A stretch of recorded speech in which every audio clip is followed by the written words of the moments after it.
Welcome and good afternoon, everyone. I'm John Yaglenski, Director of Communications and IT for IEEE-USA. On behalf of the volunteers and staff of IEEE-USA, we'd like to welcome you to EVO 2.0. IEEE-USA EVO conferences are designed to help you expand your own horizons while staying current on trends and career advice to keep you on top of your game. In case you were wondering, the conference name EVO actually comes from the evolution of you as part of your lifelong learning journey.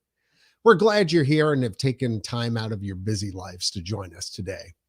Ahead, we've got two amazing talks that'll connect you with industry leaders, Nichol Bradford from the Transformative Technology Lab and John Collins from Vinted. Will be focusing on technology trends, career guidance, and future perspectives. We'll also conclude our final EVO event of the year by picking up where our EVO 1.0 discussion left off, exploring where technology is today, where things are headed, and what that means for your future in a panel discussion. IEEE-USA would like to thank Mercer and the IEEE Computer Society for helping to sponsor this event, along with the many other IEEE partners who have given our conference series amazing support throughout the year. While you're watching today, please share your EVO experience on social media, wherever you post, using the hashtag EVOConference. Help us spread the word. And pictures of you watching us live get bonus points, by the way. To get EVO 2.0 started this afternoon, we're excited to have Nichol Bradford joining us on the virtual stage for a fireside chat. Nichol is Executive Director and co-founder of the Transformative Technology Lab, which works to empower health, happiness, and fullest potential of every human by catalyzing new visions, opportunities, and well-being technologies for all. TransformativeTech.org has members in 72 countries and 450 cities and is one of the largest and most respected authorities on well-being technologies. We now welcome to the EVO stage, Nichol Bradford. Thanks so much for joining us here for EVO 2.0. Glad you could make it. Glad you could join us today. Hello. Hi, John. Thank you so much for having me. I'm really excited to be here. I have been someone who's benefited from the white papers and work that IEEE does. And so it's just really wonderful to come full circle and to be here with you today. Yeah, like I said, it's wonderful to have you here and glad to hear you've actually benefited from some of the things we do here at IEEE. And thanks for joining us. I think a great place to start today is to kind of get folks comfortable with and familiar with your background, where you came from, what your life journey was that led you to where you are today. You know, what it was like to transform from a leader in the gaming industry, where I saw you worked for Disney Interactive and Blizzard Entertainment, World of Warcraft in China, which sounds amazing, first of all, and then to making the career change that ultimately brought you to being a thought leader on emotional and mental well-being. How did you get to where you were? First of all, what did you start out wanting to be before you got into all that? I mean, you know, everybody has their start. Yeah. But, I mean, well, firefighter, clearly. No. right. You know, I actually, where I started out is, you know, I'm African American, and oh, did we lose Nichol? I'm not sure. Well, you knew this had to happen at some point in time during the Evo conference here. Hopefully we can get Nichol back in on the stream here, and hopefully it's not just me. But yeah, we've got an amazing conference planned out for you today.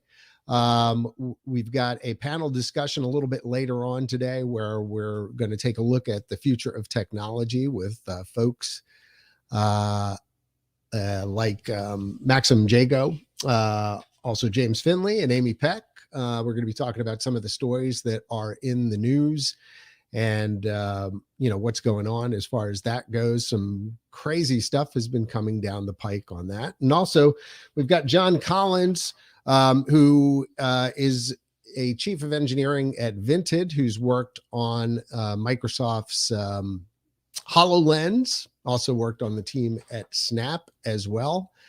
And bottom line, John has been in the industry for a long time and also an IEEE volunteer. And I'm sure he'll be able to tell you about his journey and where we go from there. Nichol has also had a very interesting journey herself, which I'm hoping, according to what we've seen, her connection dropped off and hopefully she'll be back shortly.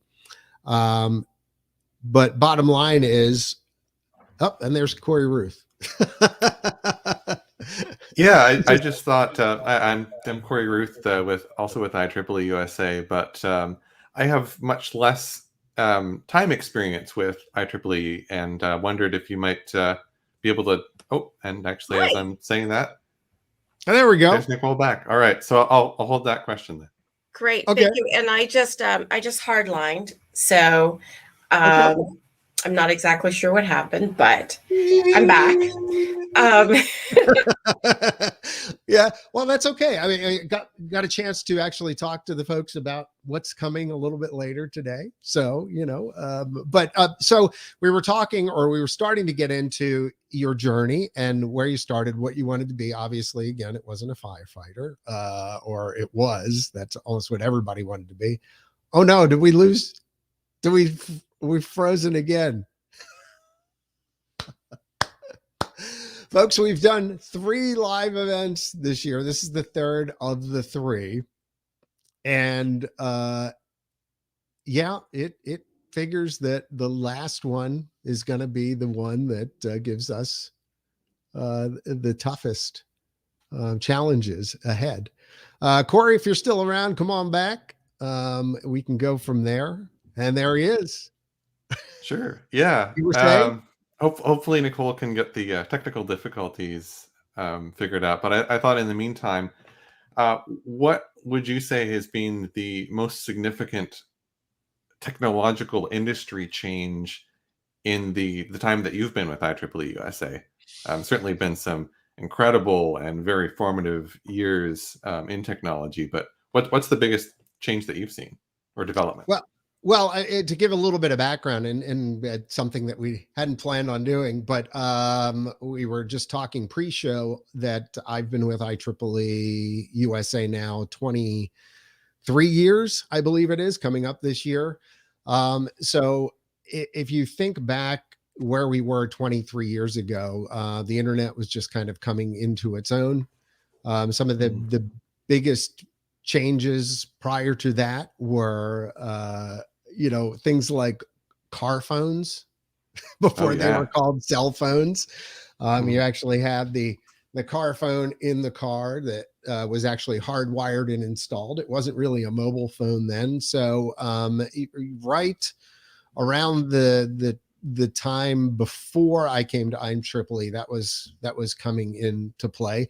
Things like what we're doing here today, streaming technology, literally Mhm. just came along right around that time in 1997. If you think about the different things that that's enabled and the industries that have come out of that, like, the YouTubes of the world, the Facebooks, the fact that we can do a live conference here today. Back then, you were streaming on a modem connection, probably of 28.8 or 56K. And that was Mm. fast for the day.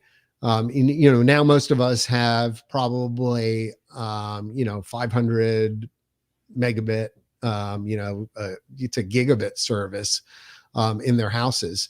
So I think just the most amazing things that have happened over the past probably 20 years have to do with the content, the internet, pretty much everything that has come as a result of that, the way things have developed, the way I feel the global community too has kind of um, shrunk. I mean, Absolutely. a Yeah. perfect example of that, Corey, was I was talking the other day with a friend who was moving from uh, Pennsylvania to Florida. Hi, I'm And I'm I'm hi, back. Nicole. She's Corey, back. why don't you stay? I really don't know what's going on. I haven't had a problem in any other interviews or anything else, and then Oh, for you knew that was going to happen, right, Nicole? I mean, this. I what I did also when I dropped off was I just rebooted just in case there was something, because I haven't had that problem for a while.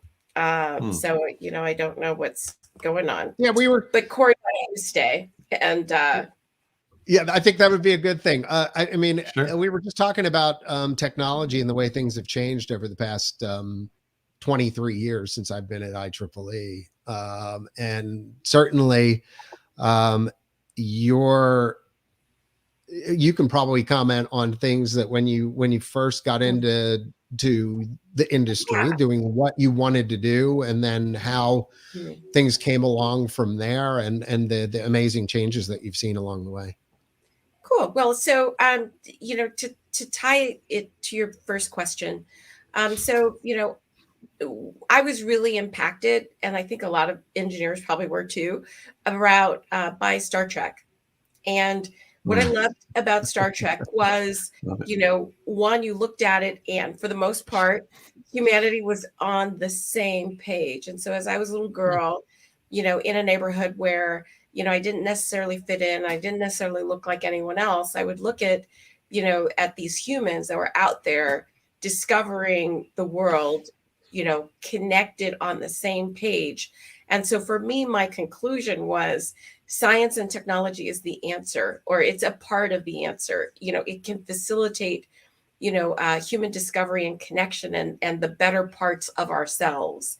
And so Yeah. it just really stuck with me. So I was always an early adopter of anything. I was always a believer. I always read science papers. I always noted when new things were coming.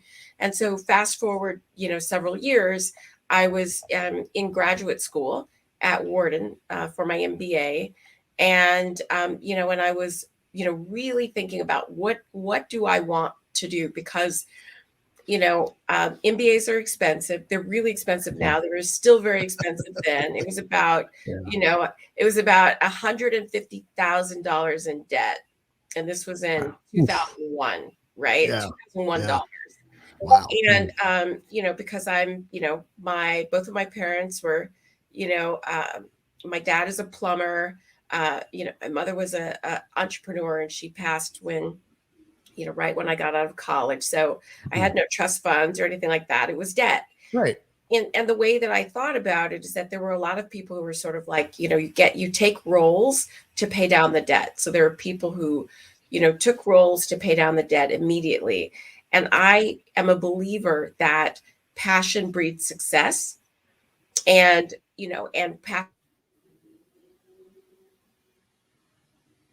Oh, drats. Oh, we were going so well. I know, right? Ah, the third is a charm, Corey. I'm back. Okay. Yeah. Oh, she's back. Oh, Wait, there she is. Back. Okay. So hey, great. customers and your peers, so that you can truly be successful. So what I did is, instead of picking something just based on how much money I would make, I was like, I want to pick something that truly speaks to me. So I did What Color Is Your Parachute? Which is, super, like, if you do that book with your whole heart, you will get an answer. And that's what I did. And the words that I put in there was back to, I wanted something that was technology. I didn't want deep technology, because at that point, that was like routers and switchers. And I wanted human storytelling, which is, but I wasn't interested in film, TV, or fashion. And so, or music. Like, I was like, because I believe that, that human storytelling, like how we tell our stories, and this gets to humanistic tech in a moment, is essential to how we know what it is to be human. And so I took all these words and I put them in the, in the searcher at the library, which is where you used to have to go, everybody, to right to access the computer. You had to go to the library. Yeah. That's true. and the annual report for electronic arts came up. And I read the forward-looking statements, and and that also was the era of big games, and they were really trying to tell new stories. And I looked at it and I said, this is the industry that the holodeck is going to come from. And I was like, I want to launch the holodeck. Because yes, people use the holodeck for a lot of things, but if you remember back, everyone who's watched Star Trek over the decades, they use the holodeck to connect with loved ones. They use the holodeck to process their memories, to explore, to understand what they were interested in, and who and what they might become. Certainly they used it, as everyone can probably imagine, one might use the technology like that. But they also used it to enhance their what I call deep human understandings. And so, so flashing forward to my work today, my focus is on humanistic technology. And so what that means is, it's really technology that helps us become more human, and not less. And I'll leave it at that. And it's funny, you inadvertently tied it into what we were talking about when you disappeared, which was Corey talked about one of the, what were some of the most amazing advances that came over the last 23 years that I've been with IEEE. And I just spoke about the internet and the ability for the world to become a smaller place, and for us to make connections with people. I think that has been, it's been good and bad. I mean, we could talk about, both sides of that, but ultimately I think the ability to connect with people that are like you, that share your passions, to be in communities of interest, things like that, to learn from others. Holy moly. I mean, I can't tell you how many things I've fixed in my house by heading to YouTube, and just because somebody was thoughtful enough to actually put something online to enable me to save some money, fix some things, and learn at the same time. I think it's been a fantastic learning tool. I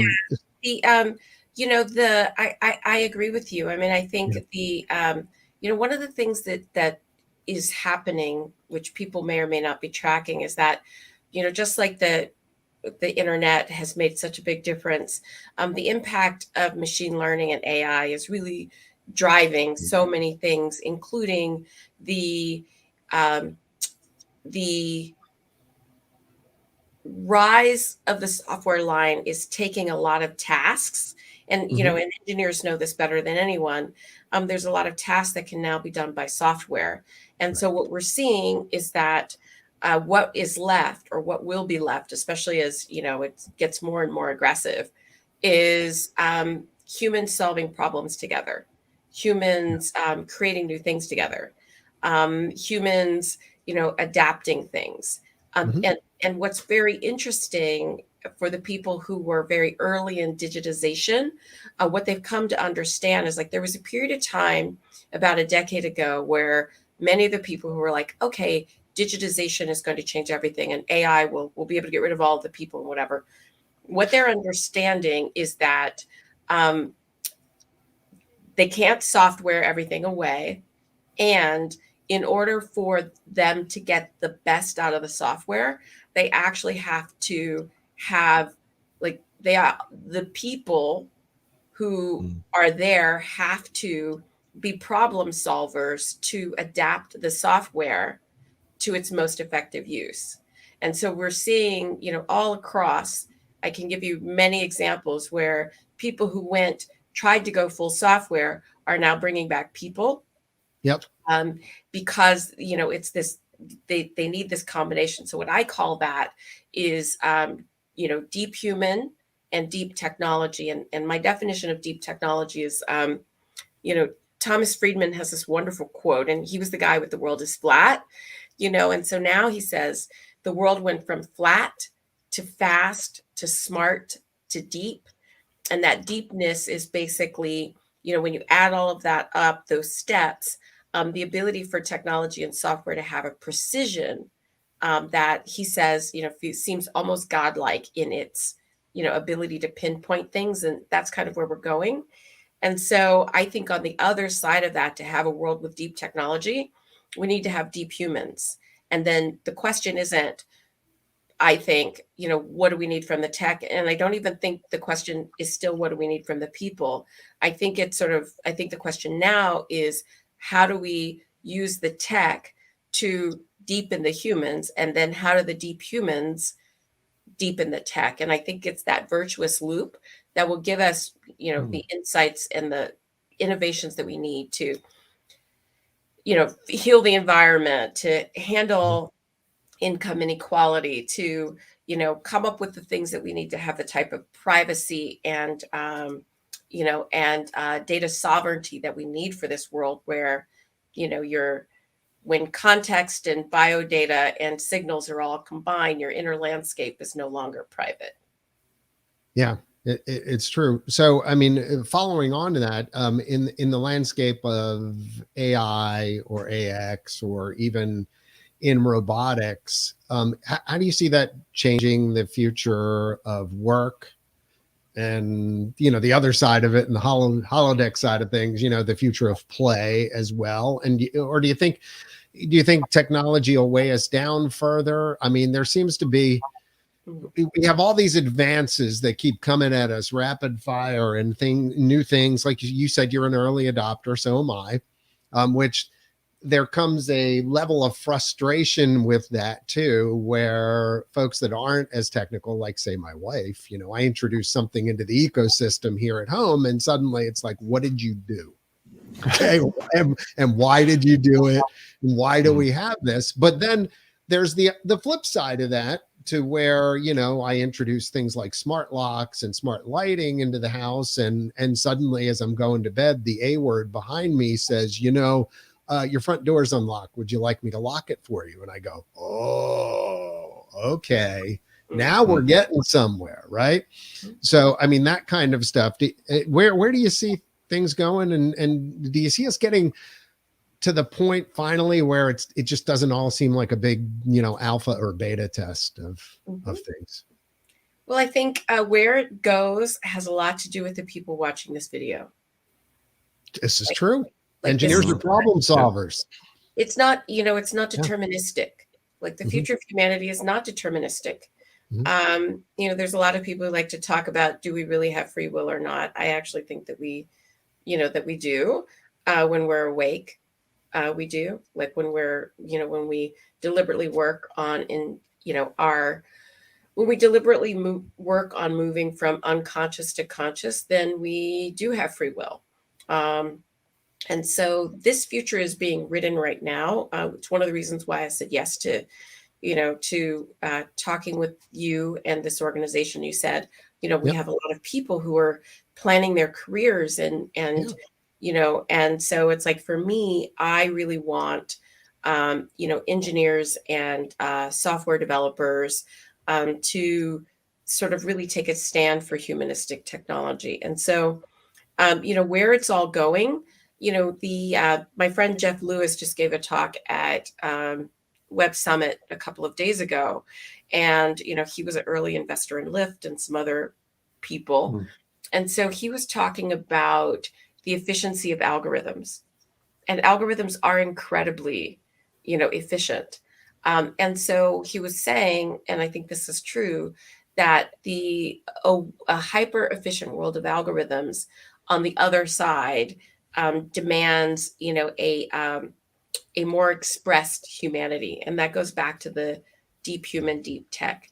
So where it's all going is that, we are at a bit of a crossroads where we can, continue to pursue the efficiencies. And if we do it right, the efficiencies can allow us time to pursue the humanities, and to really that part. But if we don't do it right, like if we don't solve, data privacy, sovereignty, and things like that, then, it can go the other way. That's one of the reasons why I think this is the most exciting time to be alive.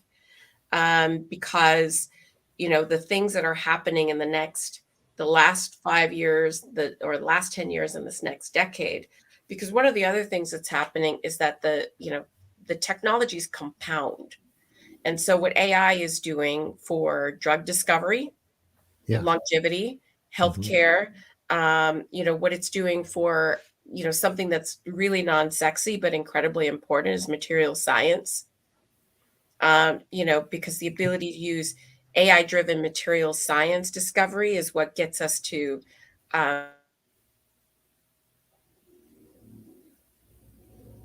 no. Just when it was getting good. Yeah. Oh gosh. Well, hopefully she will come back shortly here again. I'm not sure what's going on the connection side, but it's very odd. Yeah. And it's funny because we were just getting to the point where I wanted to hear Nichol talk a little bit about where she saw things going in the, in the next few years ahead. And it seemed like she was getting there. She was right on the cusp of getting there too. So, I think to what Nichol was saying, I think, there are going to be challenges ahead. Certainly. I think, as we look at the future and the future of technology, there's going to have to be some sort of balance between technology and humanity, certainly. And to that, hopefully we can get her back, because I wanted to talk to her a little bit about work-life balance and, what effect the global pandemic has had over the last, 17 to 20 months, where we all have been granted, greater freedom, in that we no longer have to commute to work. We no longer have to spend that downtime. We get more of our lives back. Technology has enabled that. It also has cursed us with bad connections and WebEx failures, or Zoom hacks and things along that lines. But there she is. And so, Nichol, we were transitioning, and because I wanted to have you talk a little bit about, with the advances of technology, and especially with things that have happened over the last 17 to 20 months, a little bit about work-life balance and the importance of that. And, a lot of employers have kind of blurred the lines between work hours and off hours. And, with the freedom of working at home also comes, the always on mindset. And, from an emotional well-being and from a mental well-being standpoint, how do you turn off, how do you disconnect, and how do you work that relationship with your employer to be able to find that balance ultimately? Mm-hmm. Well, I mean, I think so I'm a big believer that, everyone, especially the builders of the world, should have a meditation practice, and, not just for what it does for stress, but also what it does for increasing your awareness. And the reason why that's relevant is that you build what you are. You actually build what you are. And maybe when you're on a team, you can build something, more advanced than what you are, but you'll be at the best that you can build is sort of like the sum, awareness of your team. And so you build what you are. How that ties back to well-being and having communication with your company is that, the more awareness and presence you have inside yourself, one, the stronger your no gets, your ability to say no, the stronger your understanding, that,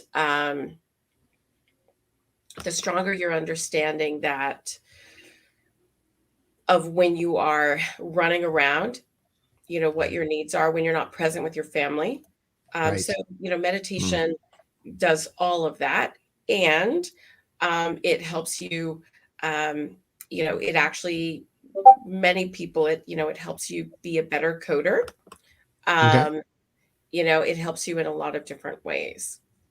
So when you're trying to relax or unwind, do you unplug or do you plug in? How do you do it? Or if you're recommending for somebody on how to find that kind of Zen at home thing going on, and to actually, sort of center yourself, how would you go about doing that? Yeah, I mean, I really recommend meditation. Mm-hmm. And that is what I do. Yeah. And on a regular basis, I'm guessing, yes. Oh yeah. Yeah. It's a big part of my life. Yeah. So in your industry, we'll change topics a little bit. How has the global pandemic changed the landscape of your particular industry as a whole? And has it been for better or for worse? Well, so, one of the things is that when so what happened was I got out of grad school, I got into the video game industry. Right. I worked for Disney, Vivendi, Blizzard, and then I went to China and I oversaw operations and go to market for World of Warcraft China. Then I went on a meditation retreat and I had this extraordinary experience, which included having the elimination of rumination. And so rumination is sort of like that inner chatter, that inner voice that says what's wrong with you, what's wrong with the situation, what's missing. And I didn't have that for about 4 months, which was actually really weird. It sounds like, it sounds, wonderful, but it's actually kind of weird because, we are in our society where we sort of expect that thinking makes a sound, and it doesn't actually make a sound. And one of the ways that we know it is people who are professional speed readers. One of the very first things that they do, or competitive speed readers, excuse me. One of the very first things that they do is they train to get rid of the sound of reading. So if when you read, you hear yourself read, that's called subvocalization. Actually, your voice box is moving too when you do that. And so it's subvocalization. It slows down thinking. It slows down comprehension. You don't actually need it to think. You don't need it to read. You don't need it to do Excel models. You don't actually need it at all. And so, and sometimes people, when they're in flow, they describe that they have this space. And many people, when they code, they experience that. So I had 4 months where I didn't have that. And I went on a journey to find out what happened. And so that led me to neuroscience and psychology. And because I had such a strong love of tech and science, um, I thought, and because also on being on the back end of World of Warcraft, I saw families and connections and, and friends, it's like we really paid attention to friends because that had a big part of people staying in the game. And so Sure. I had a positive association with tech. And so I was like, oh, these two things should come together. So when I came back to the US to start Trans Tech, I said, oh, mental health, inner landscape and technology, these two things should go together. And I was straight up crazy. 2015, people thought I was crazy. 2016, they thought I was crazy. 2017, they thought I was interesting. 2018, they thought I might be right because it was the beginning of people being willing to, say we have a problem with depression. That was 2018, Right. if you remember, were the high profile suicides where people Yeah. were like, why would Anthony Bourdain kill himself? Why would, person after person? Yeah. They seem to have these incredible lives. And so people started to take it seriously. 2019, people were like, oh, you're onto something. And then 2020, people were like, oh, telemental health, telesocial health, Right. and so this idea that technology could be combined with, our human needs. When we were forced to make connection online, like one of the things I say is that it's like, people are like, oh, Zoom and connection. Well, it's like, well, yes, being together is better, but you can build more of a connection being real on Zoom than you can get by being fake at Starbucks. Like Sure. it's all about, is it better being real together? Is that better? Absolutely, hands down, it's better. But being fake together is not as good as being real on Zoom. Right. I And mean, so it's ultimately it's a tool, right, Nicole? I mean, the important part is the connection you're making. It's not the tool by which you're doing it. For some people, it's texting. Some people, it's video. For some people, it's an in-person coffee at Starbucks. And I think where it's the conversations you're having, it's the connections you're making that ultimately drive that. It's not the technology is just an aid to enable, facilitate the connection. I mean, to what it's funny, it goes back to my friend who literally moved from the Northeast to Florida. And I said, well, weren't you concerned? You have school age kids. How is that going to affect them? What is going to be? And he said, John, nothing really has changed. And I said, what do you mean? He said, well, they'd get home from school, they'd hop on, whatever, program it is, they'd talk, they'd play games and things like that. Well, guess what they're doing now that we're in Florida? They've hopped on, they continue talking, they play games, they still have the same connections that they had. And I thought about that, how different that was from when we grew up, where if you literally moved 5 minutes away from your house and you had to phone somebody on a landline, that could mean you're making a $30 phone call. And, so, yeah, I mean, this is beyond cell phones and things like that. Vulnerability, right? Yeah. It's also you're willing to be vulnerable. And that actually ties back to work too, because, we're at a place, everyone saw the ICC report that came out a couple of months ago that basically said, we're almost toast climate wise. Like we're at a place where we have like 5 years to get our act together and that's it. And so, we clearly need a significant amount of innovation. Like we clearly need that. We need innovation. And, one of the determining factors of innovation and of successful disruption, actually, even, is psychological safety on teams. And psychological safety is not nice. Like it's not being nice. Like nice environments can be some of the most toxic environments where everyone's being Mm. nice, right? True. True. Psychological safety is about the willingness to take risks. And so when you're sitting at the meeting, and you think, for everyone who's watching this, and you think there is a better way to, to branch the code, and you keep it to yourself because you're afraid of what the outcome might be if you're wrong, like that's where we lose innovation. And so it's really about being vulnerable, and the willingness to be vulnerable, and the willingness to be vulnerable in an organization or at home comes from two things. One, there's leadership of the people who are committed to making that happen, to making that safe to do, to take risks. And then there's the centeredness inside yourself, that, and the understanding of yourself so much, that, you are willing to take that risks. And that comes from being centered. And that's where, both for, saying no to no work-life balance with your company, to, being the person who can come up with ideas, to being the person who's willing to put forth ideas, to being the person who's at the party and sees someone that you kind of like, and being willing to go over and say hi. It's all the same thing. Yeah.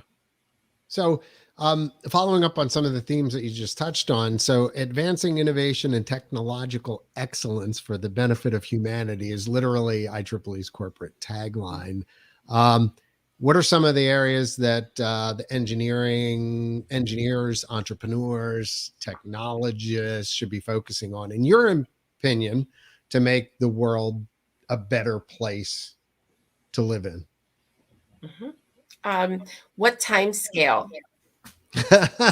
Well, I mean, we could do 5, 10, and 20 years or something. I mean, so in the more immediate future, I mean, we could, there are certainly some problems we can solve, but I mean, I tend to look a little further down the road, because I think that's how you move the needle ultimately, is by having big, audacious goals, as they call them, 10 and 20 years, 50 years, whatever. So, I mean, in the course of a lifetime, you're looking for your purpose, right? It comes back to that. It's sometimes when you get to our age too, you're trying to figure all this stuff out. And why am I here? What am I supposed to be doing? What impact can I have? Well, it's the same way at the beginning of your career a little bit, what impact can one person possibly make? And I argue plenty. The question is, again, where would you, say people should be focusing on in order to have greatest impact? Are there some areas that you see?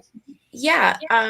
So what I'll do is I'm going to list a few inflection points, problems that, this being solved unlocks a tremendous amount of, will unlock a surge of innovation.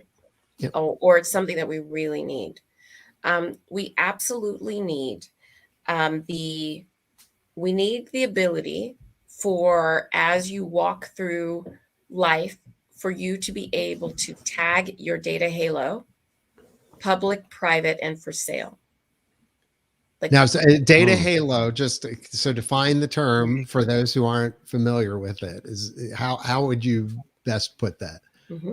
So if you check into a hotel in New York and you walk to a meeting, between leaving your hotel door, your room door, and your meeting, you are most likely on more than 1,000 cameras. Right. Same in London, same in every major city.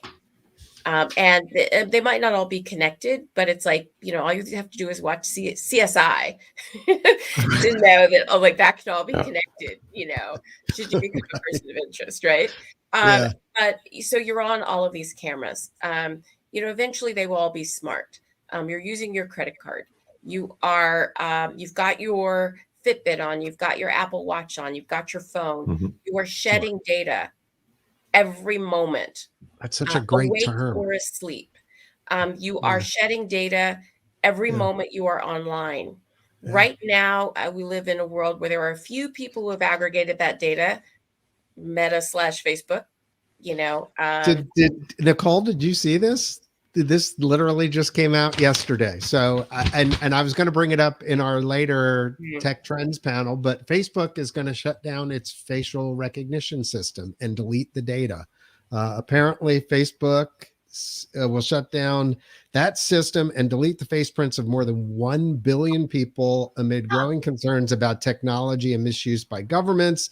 The change is going to represent one of the largest shifts in facial recognition usage in the technology's history. This is yesterday's news. You know, good for them.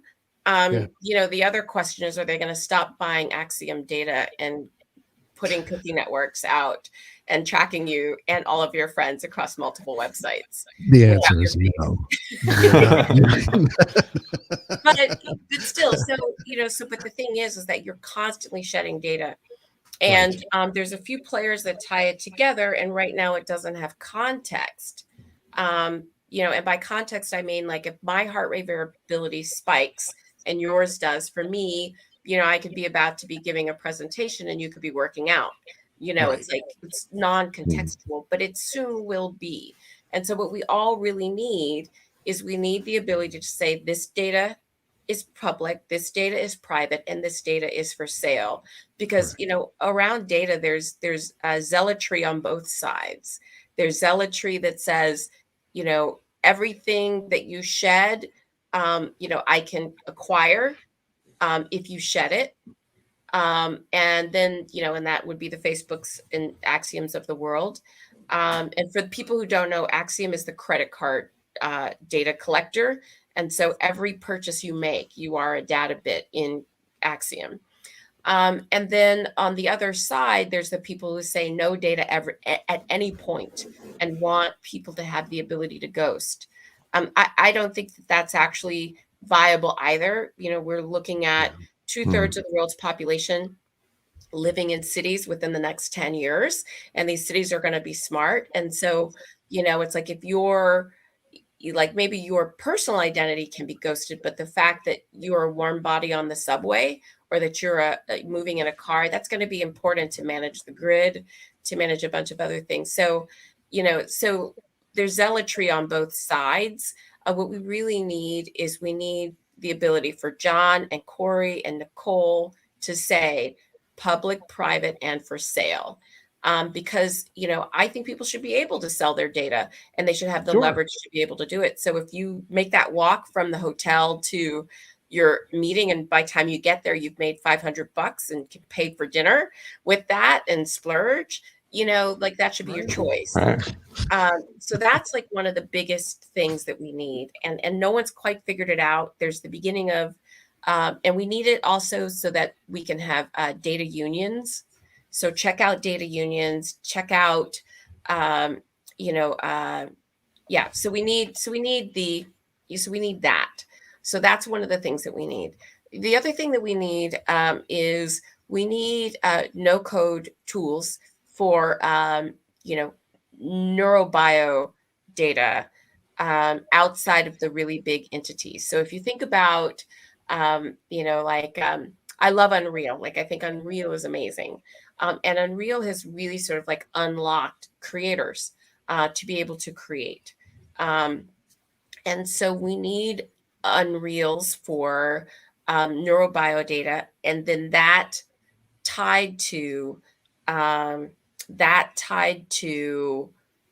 know, the agent. Oh, by the way, in order to operate your public, private, and for sale, it's probably an AI agent that is making smart contracts at the speed of light, or at the speed of the web around you in advance. So we need someone to, we need someone to build a tagger. We need someone to build a mobile AI agent that works on your behalf. You know, for that, we need, you know, people in IEEE to continue to work on standards like your effective computing for interoperability. Outstanding.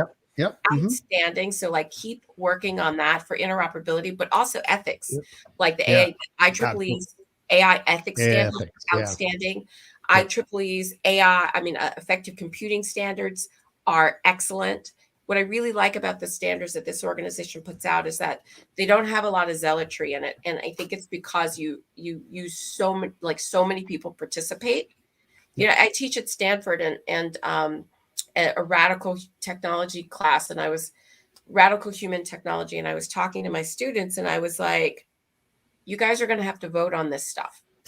Like, you are going Mhm. to, you're going to be in a place where you're going to have to contribute your voice to facial recognition or things like, I one of my favorite groups is with the Brain Project, and the Brain Project is essentially the human genome for the brain. That's what they're doing. And their timeline is still built on regular compute power. So I think once quantum compute comes on, it'll speed it up, as well as like drop in the granularity. But they're starting to, like, they have a neural rights, um, framework, which I love because it includes accessibility. And it's just the very beginnings, but some of the things that are happening, it's like you can take a mouse who has never been through a maze, and you can implant the memories of a mouse who has, and the mouse who's never been there will navigate it better. Now, this is just in mice, but like this is all the young people and Wow. mid-career professionals who are here. Yeah. Like, this is going to happen in your lifetime. And so, you're going to have to raise your voice in order to be able to participate in this conversation. So, so AI agent, data tagging, be informed, and then, tools that allow, more creators to develop ways to support humans, and that are safe, and also that allow people to pool, data in a way, because it's like I deal with a lot of founders, and often they'll have pitches that talk about, what comes down to advanced AI and machine learning, and I'm like, how many engineers do you have? And they're like, oh, 2. And I'm like, okay, like, you can't even begin to do what you want to do. But we need, there's almost 8 billion people on the planet. We need lots of little solutions, and so we need platforms that essentially unlock creators, in the same way around, all of these other bits of data, provided it's safe. So that's an important thing. And then, the last thing that I would say, because I think we're getting close to the end, though I'll stay as long as you want me to, We're getting close. It's okay. is, don't miss the metaverse. And what my point is, I really want to make this point. Right now, when people are talking about digital, they're very much is this thing about, we're going to go into these immersive worlds, and that will be better. And I think they're only going to be better if we allow this one to suck. And what would, make this one suck is that if we don't endeavor to become deeply human, so that we can innovate and, fix the issues that we have on the physical layer, but also from a design standpoint, not to see the digital world and the physical world as different, but to see it as one world, so we can insist when we create software, or when we create software enabled solutions, that there's a human in the loop. And actually, in clinical studies of products, what I've seen over 7 years now is that there are people who started out with a device, and they sort of capped out on efficacy. But then when they added coaches and people, and paired the people and the coaches together, sticky human, humans are sticky. And there's something about, we need humans to, we need other humans to grow and to understand who we are. And so when those two things are combined, the efficacy goes off the charts. And so we need to understand that, the real say this first layer, which is where the molecules are, the augmented layer, the transformative layer, which is where, if you wear a Fitbit, that Fitbit is taking your real heart rate and turning it into data. Right. And then on top of that is the immersive worlds, which is where you have the metaverse and the games, but you also have digital city twins and a bunch of other things. If we see this as all one layer and we endeavor to, all one world, and we endeavor to make it one, interoperable, which is going to take a lot of engineering, and two, to have it serve for, humans to become as deep and awake as possible. Then, that will be the kind of world where, where we're able to solve the problems that we have and the experience of full aliveness. We feel fully alive wherever we are, whether it's, together at a Starbucks or on, this proto metaverse called Zoom, or, eventually fully in the digital worlds. Which leads you back to finding your purpose there. So Yeah. I think that's an excellent note to end on there.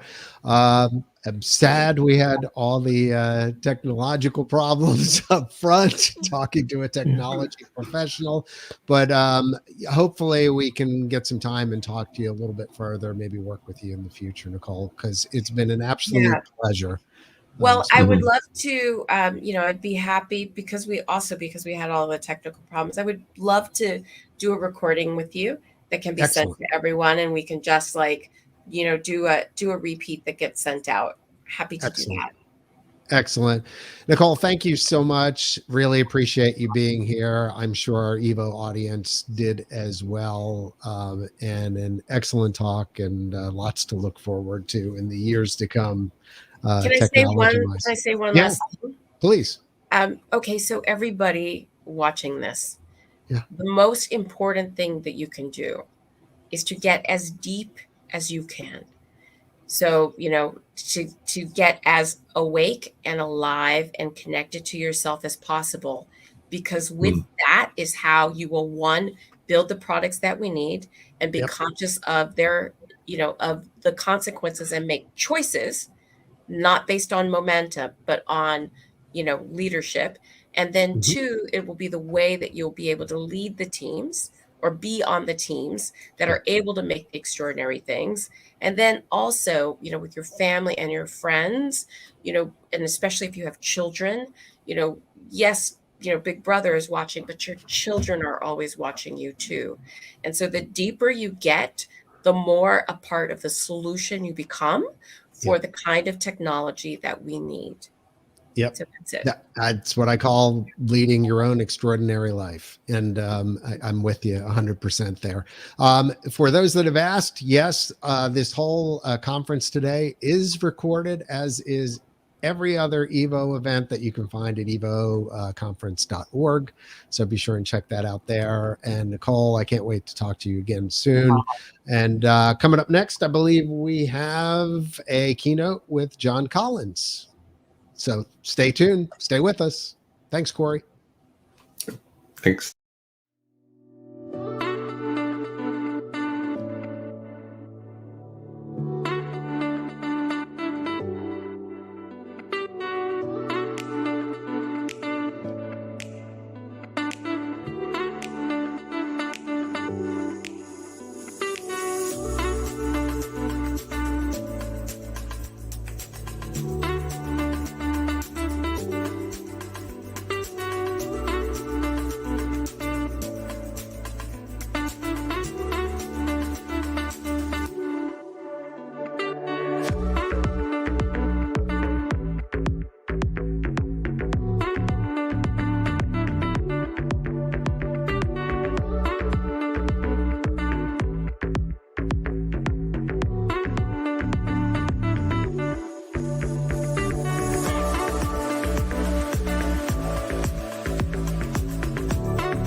Hi, everyone. My name's Graham Fuller, and I'm part of the Mercer Affinity leadership team. For those of you who don't know, Mercer Affinity is the insurance program administrator for the IEEE Member Group Insurance Program. For over 60 years, IEEE and Mercer Affinity have been proud partners in serving the insurance needs of IEEE members and their families. The IEEE Member Group Insurance Program provides insurance solutions such as life insurance, professional liability insurance, health insurance, disability insurance, and much more. We're also excited to be able to provide additional solutions such as telemedicine, counseling, and vision discount services through our partners at New Benefits. And coming soon, we're excited to announce the introduction of Tech Protect, a solution to protect smartphones, tablets, computers, gaming consoles, TVs, and monitors from accidental damage, all for less than $20 a month. I'd like to invite you to explore all the solutions available to you through your IEEE membership by visiting IEEEinsurance.com. Here's wishing you a productive and meaningful EVO 21 conference. Thank you.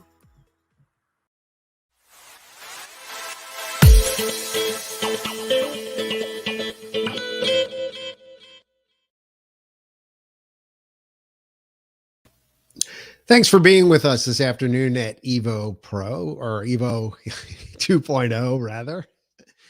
Your development continues as we give a big thanks to the folks at Mercer who you just saw. I think Graham and I were dressing the same way today, apparently.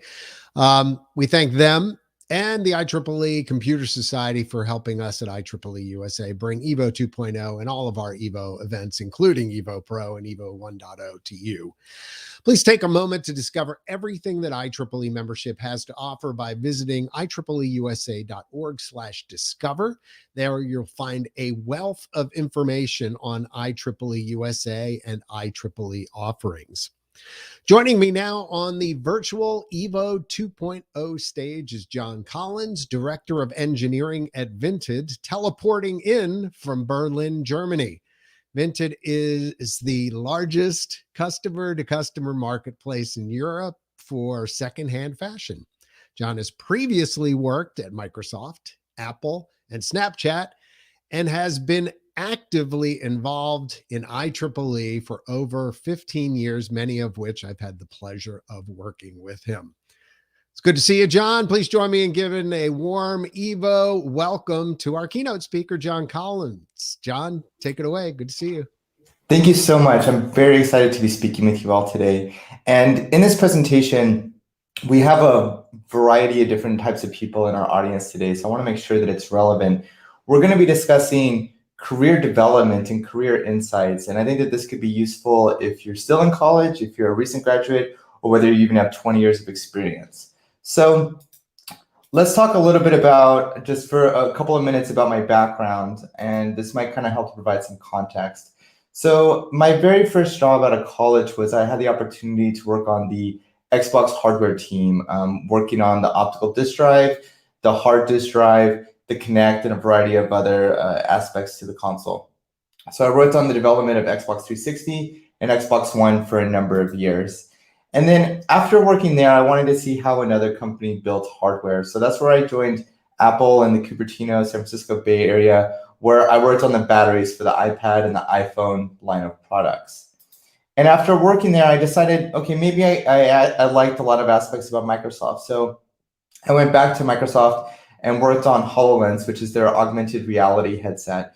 And there I worked on sensors, batteries, cameras, and optics, and received a number of patents for those technologies that were being developed.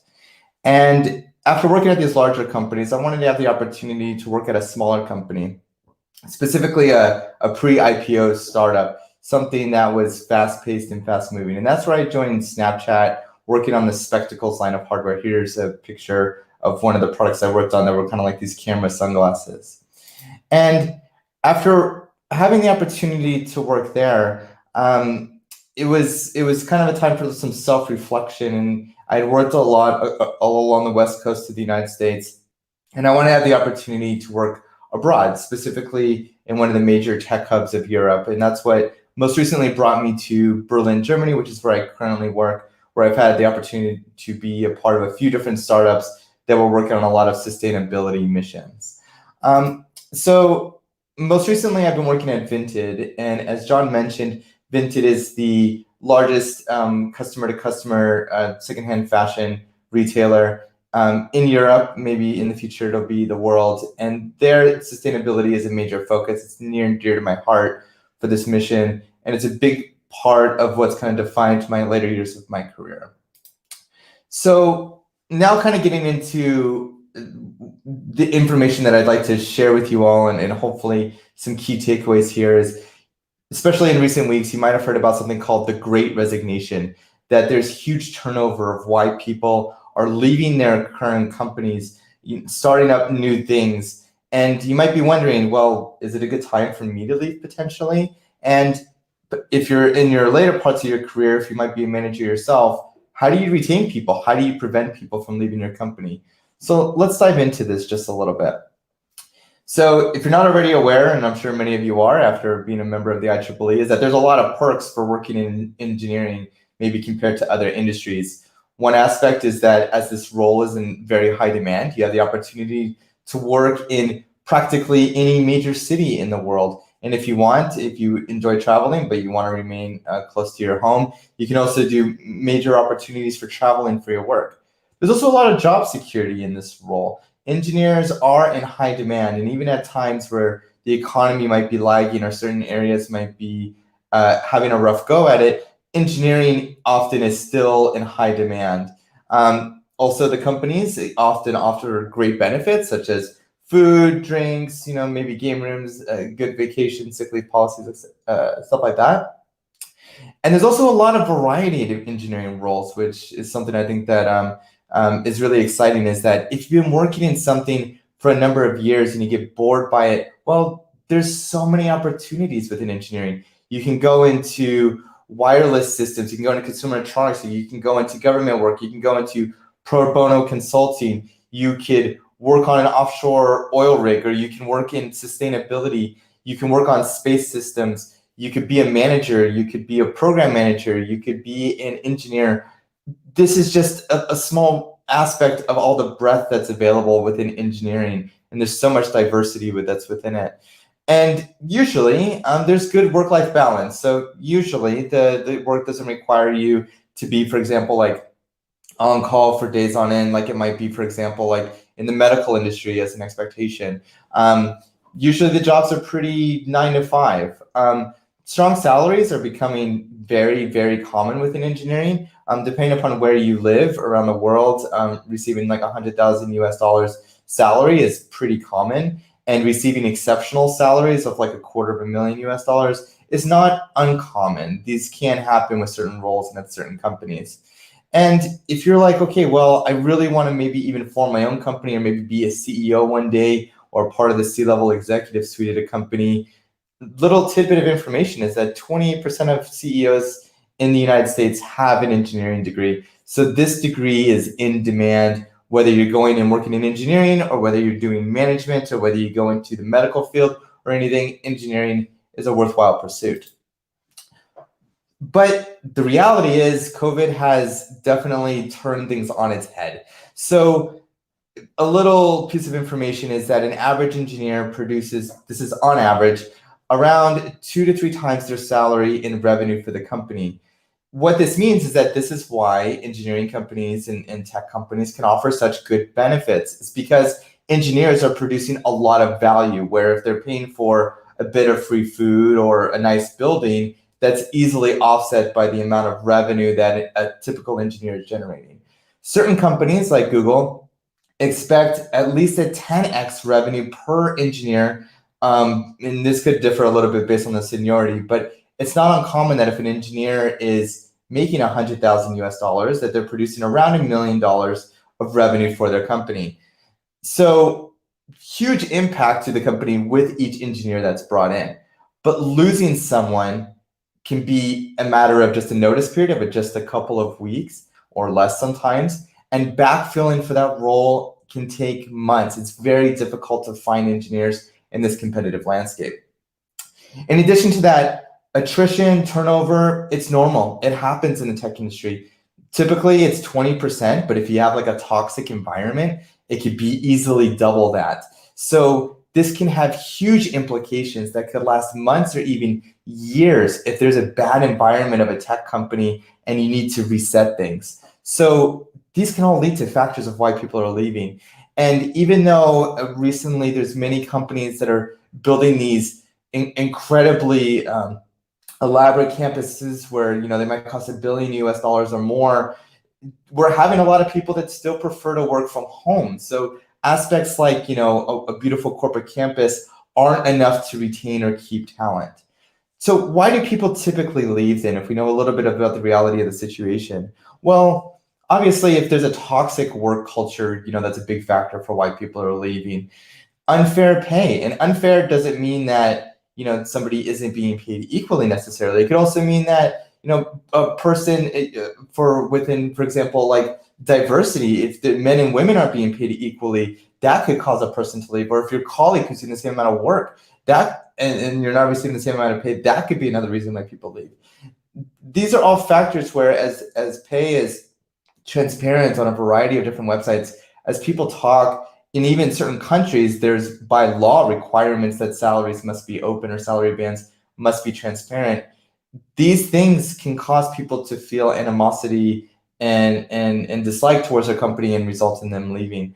Also, lack of diversity within their teams. If there is only one type of person, if we're not having that diversity that's within that team, that has major impacts, and we'll be diving into the next slide. Also, people often will leave because there's not a clear mission or a clear purpose. Or maybe the company has a clear mission, but their job duties have an unclear mission, unclear purpose. And there are many companies who can offer this. And so because of that, people feel like, I don't know what I'm doing. I don't know what I'm contributing to. I don't understand the impact that I'm making in this role. That can result in people leaving. There can also be aspects where if things are unclear about how to get promoted, or they're not sure how to grow in their role at their company, that can result in people leaving. And finally, I think we all know this, but the market is on fire for engineers. It's incredibly in demand. And if a company is not fixing these issues, well, people will leave easily to go to another company that does. And often people just have to apply and they can still work remotely online, or they can just go down the street if they're working in a tech hub city and work at a place that does offer these things or addresses these problems. So if you're in the position of the capability of allowing or having the control or influence to get people to stay, try to understand that it's not just about salaries. People will stay, studies have shown that people will stay at a job even with a slightly lower pay. Now, if somebody is getting paid significantly below market rate, that's not fair, and that absolutely needs to be addressed. But it's not just all about salary. People are willing to take a little bit of a salary loss in order to have nice colleagues, to be working on things that are interesting and fulfilling, to feel like they are learning in their role and that they're growing. Most people leave their jobs due to their manager. And if the direct manager is a transparent person, somebody who's supporting them on their personal growth, leading by example, basically, somebody that we can all look up to, that can have a major impact for people wanting to stay, even besides the salary aspect. But I want to be clear here. We should not be underpaying people. We should pay at the market rate, and we should be adjusting compensation bands at least yearly, especially in these hot tech environments where we're seeing that some roles are jumping up 10 or 15% in salary increases per year. And so if you actually wait a year in order to update somebody's compensation to those levels, you could already be missing the boat. So having this regular evaluations of what is the market rate and adjusting accordingly will help to make sure that people are being paid equally and fairly. Typically, people, whenever they're looking for new jobs, are wanting at least a 20% pay increase when they're moving between jobs, but they will often settle for a 10% or so increase. Or if they're working in a toxic environment, for example, even they would be willing to accept that similar level of pay in order to get out of that kind of environment. But whenever somebody is moving to a new role, significant pay increases can and do happen often. Diversity of the workplace, I want to touch on this again, is absolutely crucial. It leads to better features for customers, better customer understanding, improved morale within the teams, improved attrition rates within the company, and so much more. And a lot of companies don't have clear diversity policies. And if it's not there within your company, really try to strive to be a diversity champion and to try to push for improvements and to set the examples of what you wish you would have. Also, this is kind of the aspect of in the current COVID environment is that a lot of companies are trying to gauge whether we will be working from home permanently or whether we're going to be working from the office again in the future or something in between.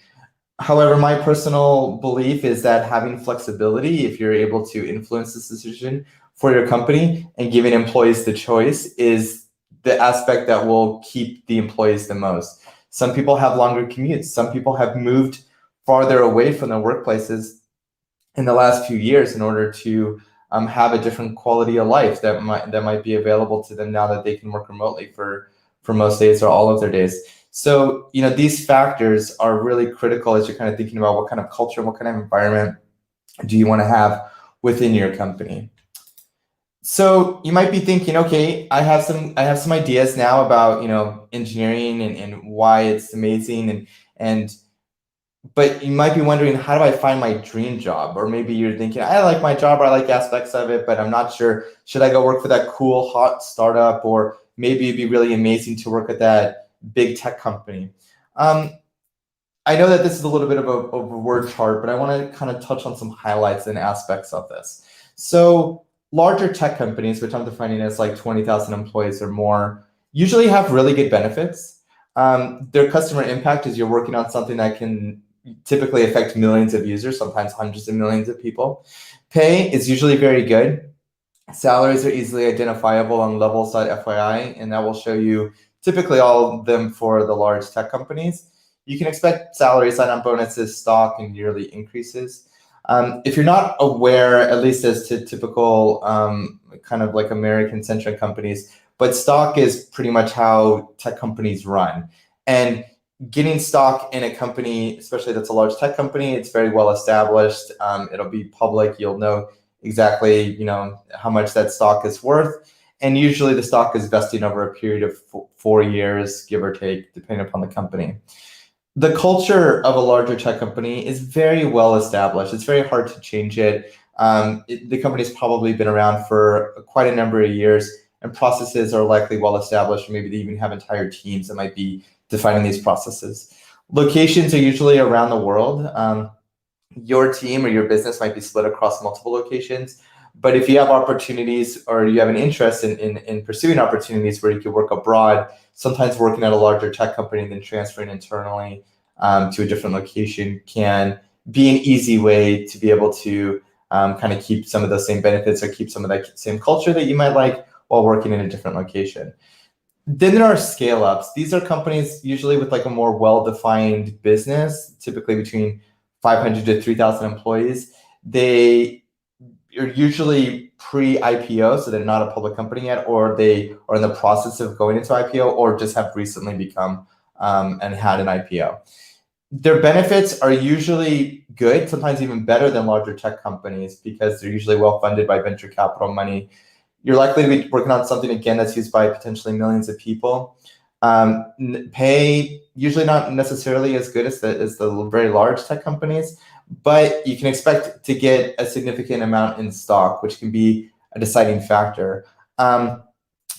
Aspects to this as well is that if you're working at a company like this that is not yet public, you could have the opportunity to have a well-defined mission, have a chance to be impacting some of those processes and impacting some of that culture, while still having potentially someone like the lucrative stock, which might be available after an IPO.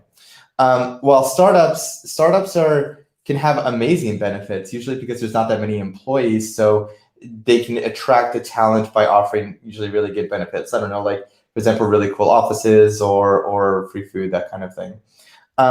Usually you're going to be working on something that's a little bit smaller in scale, or maybe it's even kind of undefined, and maybe the company is going through a pivot and changing. Usually pay is lower due to the startup being very cash strapped, but you can expect more stock in order to offset that loss in liquidity from salary. This is the big gamble with startups, is that stock for small startups might be worthless, or it could be worth millions. If you happen to get very lucky, and you are one of the earlier employees, maybe one of like the first 20 or 50 engineers at a company that has a plan to go IPO, and you're willing to kind of ride out that journey for a number of years, that IPO stock for that startup could be worth millions. And this is a very common case with working with startups. And you can expect a culture that might allow you to have a chance to kind of wear different hats and get to experience different aspects of engineering, which might be quite interesting to you, especially if you kind of want to have a breadth rather than a depth in a certain field. And usually due to the startup environment, you're probably going to be working in, one or two different cities. They're not going to have offices necessarily all around the world, but they're going to be pretty centrally located. And companies are going through these phases typically, and some companies decide, okay, we're 200 people and we're good forever. And all of this is good, but hopefully this allows or gives you a little bit more information about different kinds of engineering environments, specifically ones that are dealing with customer-facing or consumer-facing industries. So let's say you've been thinking about this and you're starting to say, okay, yeah, this is some opportunities that I might want to go for that cool tech startup. That sounds like something that you'd want to do. Know that especially now in the COVID environment, that your dream job is likely having a lot of other applicants, especially with roles that are remote first and that are open for applicants from around the world, or if they're sponsoring visas, for example, for people to move around, that your dream job could be having potentially hundreds or even thousands of applications. So you might be wondering, okay, how do I differentiate myself? How do I make sure that I can be noticed in that pool of 1,000 people? Well, this will depend a bit on your career and where you are. But if you're still in college, definitely participate in summer internships. It's one of the biggest things that you can do in order to give yourself a leg up.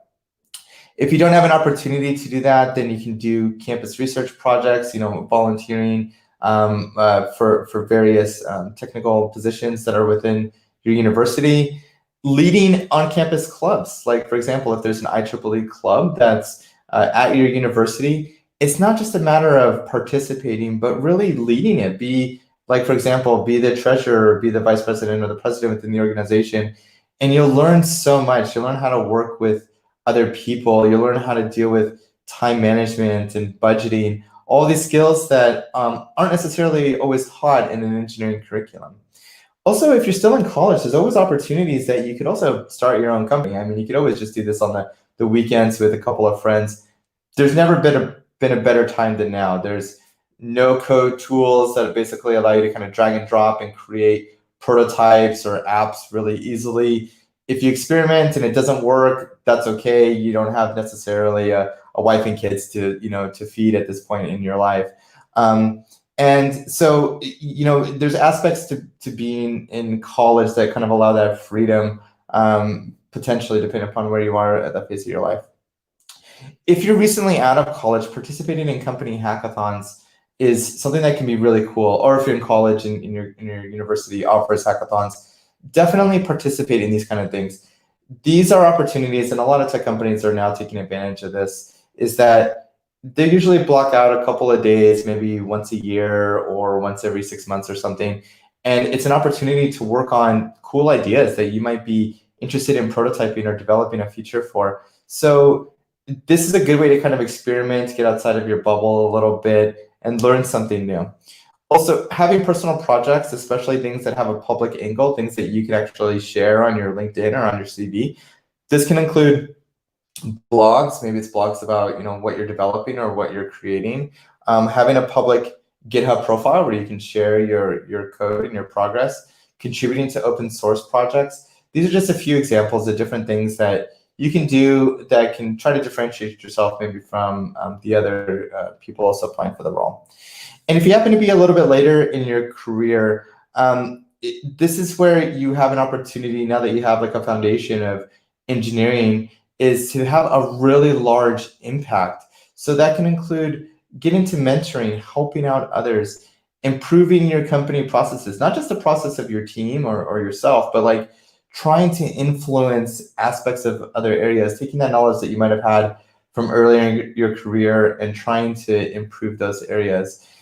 Often what I find is that the higher levels you go within engineering, at least on like the corporate ladder, the less or the more distant you can often get from engineering. Like, for example, maybe the big problems that your company is facing is on hiring and keeping engineering talent. Well, maybe there's an aspect here where you can work with your recruiting or your talent acquisition teams or HR in order to create new processes or try to identify where those problems are. And these things can have multi-year impacts, and you can see the results of your work in people's lives, which is very motivating and powerful. And showing yourself as a leader within these groups, being a self-starter. What I mean by that is not necessarily just kind of like saying, hey, this is broken, but trying to say, this is broken, this is my proposal of how to fix it, here are some alternative options, and here's why I believe in this. Often that's the way to make forward and make progress. And note that it's likely at this stage of your career, it's a lot easier to move into other positions that might be of interest. It's probably not uncommon that, especially with the high demand that engineers have today, that they're being contacted, by 5 or 10 recruiters on roughly a week or a monthly basis about different opportunities. So that's a luxury to be in, depending upon where you are and where you're based. But it's just a matter of getting to that point and then having LinkedIn profiles that are updated and having the right aspects there, which we'll be diving into in just a moment.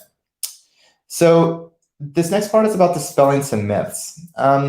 So you might have heard, oh, it's important that you stay in your same company forever. This is where you're going to be. And in certain countries and certain cultures, this is much more common, maybe necessarily than maybe other places like in Europe or in the US, where it's very common to job hop, especially amongst Gen Z and millennials. So Gen Z, 33% of people have left their job in the last 12 months. For millennials, 25% of people. If you have a CV that shows that you've been, working at a place for 6 months, 9 months, 6 months, 3 months, 9 months, okay, unless you're a freelancer or there's a good reason for it, that might kind of raise some questions. But if you've been at a job for a year or two, and you're like, okay, this isn't working out for me, this isn't aligning to what I want to do, it's absolutely okay to move around. Most people aren't staying in their jobs longer than a couple of years anyway. And it used to kind of be a thought that there was like this aspect of loyalty to a certain position. But in the modern day and age, it's now kind of the opposite end, where there's a lot of value for taking that experience and that knowledge that a person might have had from their previous role and bringing that into their new company so you can learn best practices. So maybe, for example, you're working at a startup and you previously worked at a large tech company. Well, maybe you can make sure that that startup isn't repeating those same mistakes, bringing in some of those best practices from that large startup. These things are invaluable, and it also provides a lot of diversity in ideas and in the culture when you're having this mixture of seniority and this mixture of people that have been there a little while and people that are new. Also, as a matter of just kind of maybe a little bit of advice, is moving within your career. If you really value, where you are and where you're based and where your home is, absolutely, by all means, do what makes you happy. And at the end of the day, that's all that matters.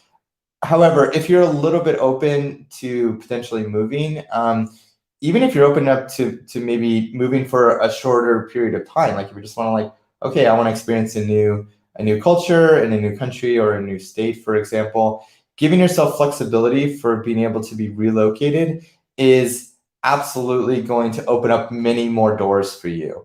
Some companies are still preferring that employees be co-located where the other engineers might be, even if people are working remotely, with the expectation that people will be going into the office here once COVID cases are down around the world. And being flexible there can provide new opportunities as well, if that's of interest to you. So you might also be wondering, okay, maybe you've already had your first job, and how do I go on to my next role? In this day and age, it's all about LinkedIn. LinkedIn and a bit of networking as well. So LinkedIn, if you're not aware, works on the Kevin Bacon principle. So it's based on how many hops you have, how many connections you have and how many connections those people have. So the more connections you have, the higher your ranking will be within LinkedIn, and the more likely you will be noticed by a recruiter that's doing a search. Unfortunately or fortunately, that's the way that it is on LinkedIn. So LinkedIn is also not Facebook. LinkedIn is not TikTok. So LinkedIn, it's okay to add people on there, that even if you don't know them super well, it's okay to add a person that you think, is might be a recruiter, or a person that might be a freelancer, or might be a family friend, or an older colleague. It's okay to add this network of people in here, because each person that you're adding is also expanding and broadening the aspects of LinkedIn to make you more open for opportunities and more notice within there. Also, if you haven't updated your LinkedIn, make sure that it's updated, make sure that it's relevant. LinkedIn's algorithms also place a priority on people who are active on the service. So you can be active by commenting, posting, sharing. You can also be active by updating your profile a bit. You can be active by messaging other people. It actually kind of rewards people by that. So the more active you are on the service, the higher you will appear in rankings as well. So not to say that you should have like LinkedIn editing as your second job, but just being aware that this is how this works. And if you're actively job seeking and you're wondering why you're maybe not getting as many hits, these aspects can play a factor for making sure that you're getting as noticed maybe as the competition. And also, something of a general theme throughout this is like there's a variety of different kinds of companies. There's those small, medium, large, and there's ultra small and ultra large tech companies. But if you're open for opportunities that might be at maybe a smaller or lesser well-known company, life isn't always about just like working at the biggest, largest tech companies. People find very rewarding, very fulfilling, even their perfect jobs at smaller places, because they have that opportunity to make an impact, make a difference, maybe have a very close bond with their colleagues that are co-located. So, there's aspects that if you're willing and able to, apply potentially to other maybe lesser well-known companies, that can really be opening up a variety of doors for yourself. As another part for career tips is getting rejected from job applications is very, very common. I know it can be disheartening here, especially when you might be applying to a lot of places, but even with an amazingly perfect profile, you're going to get rejected a lot. It's not uncommon that people will only get an offer from like less than 5% of the places that you interview at. Interviewing is often a numbers game. Not to say that you should shotgun and apply to 500 places, but just kind of expect that although you might think that you're a perfect fit for a role, you might have identified the perfect company, the perfect thing, and you apply and you get rejected. Realize it's often not you. It could be the company itself. So the role maybe was never really open up for external candidates. Maybe it was open up for internally as a priority. Maybe you're great, but there might have been somebody even greater in that pipeline. Maybe somebody else was expecting a slightly lower salary and the company is very budget focused. Maybe, you interviewed and you did your best, but the hiring manager was just having a bad day and decided to reject. You'll never know. You need to, and it's okay. And it's not worthwhile to get yourself worked up over these things, when just understanding that it's just a numbers game, and that all that it takes is one offer in order for you to complete this. And that often when one door closes, many more are going to open up in its place. So just trying to reiterate that it's definitely okay and expected that no matter how perfect your profile is, you will be rejected through just some of the job interviews. Also understand that layoffs, especially within engineering, are very likely to happen at some point in an engineer's career if you're expecting to kind of work maybe 20, 30, 40 years throughout your life. Personally, for me, I did go through a layoff. I was laid off when I worked at Snapchat, and it was because the product didn't do that well, and they laid off almost all of their engineering team. And at the time, it was very disheartening, and I wondered, okay, was this something that resulted that I did, or could I have done something different in order to improve that? Turns out it wasn't. It was just purely a financial and a business decision. When a product doesn't do well, often in engineering companies, layoffs follow suit. And just kind of being prepared for this a bit, to understand that this might happen in your career. It's absolutely okay that it happens. Most employers are going to offer severance packages, so they're going to pay X number of months of salary that will help to offset, some of those lost wages while you're continuing to look for a job. Depending upon what country you live in, your country may offer some type of like unemployment benefits, or if you have unemployment insurance, these things can also help to kick in. Understand at the end of the day that it's not about you, it's about the company. It was due to some mistakes that happened. It's a tough thing for everyone. Also realize that having a layoff, it doesn't affect your CV. Recruiters do not care if you've been laid off. You should never work at a place that you absolutely despise just to have another 1 year mark on your CV. Life is too short to go through this. Realize that just when you're having your interview, if somebody asks, why are you leaving? It's okay to tell the truth and just keep it at that. And it's absolutely understandable. And when you're interviewing a lot of people, you're going to run into people that have gone through layoffs, and it's unfortunate, but knowing that, you're definitely going to bounce back potentially even better than ever. And when I got laid off from Snapchat, it provided an opportunity for self-reflection and for me to kind of think about what are the opportunities and things that are important to me in my life. And I realized, okay, sustainability, I want to work for a company that has a mission on that. I wanted to work abroad and give my family that opportunity. And these things became open after a layoff. And so, these kind of things can also be a bit of like a blessing in disguise, so to speak. Lastly here is that it's okay to be passively open for new roles. You never know what's going to come up. So keeping your LinkedIn page open up for new opportunities, I think you can set it to just say basically that you're not actively looking, but that you're passively open. Keeping your LinkedIn updated, that's a fair thing to do, and many people do this.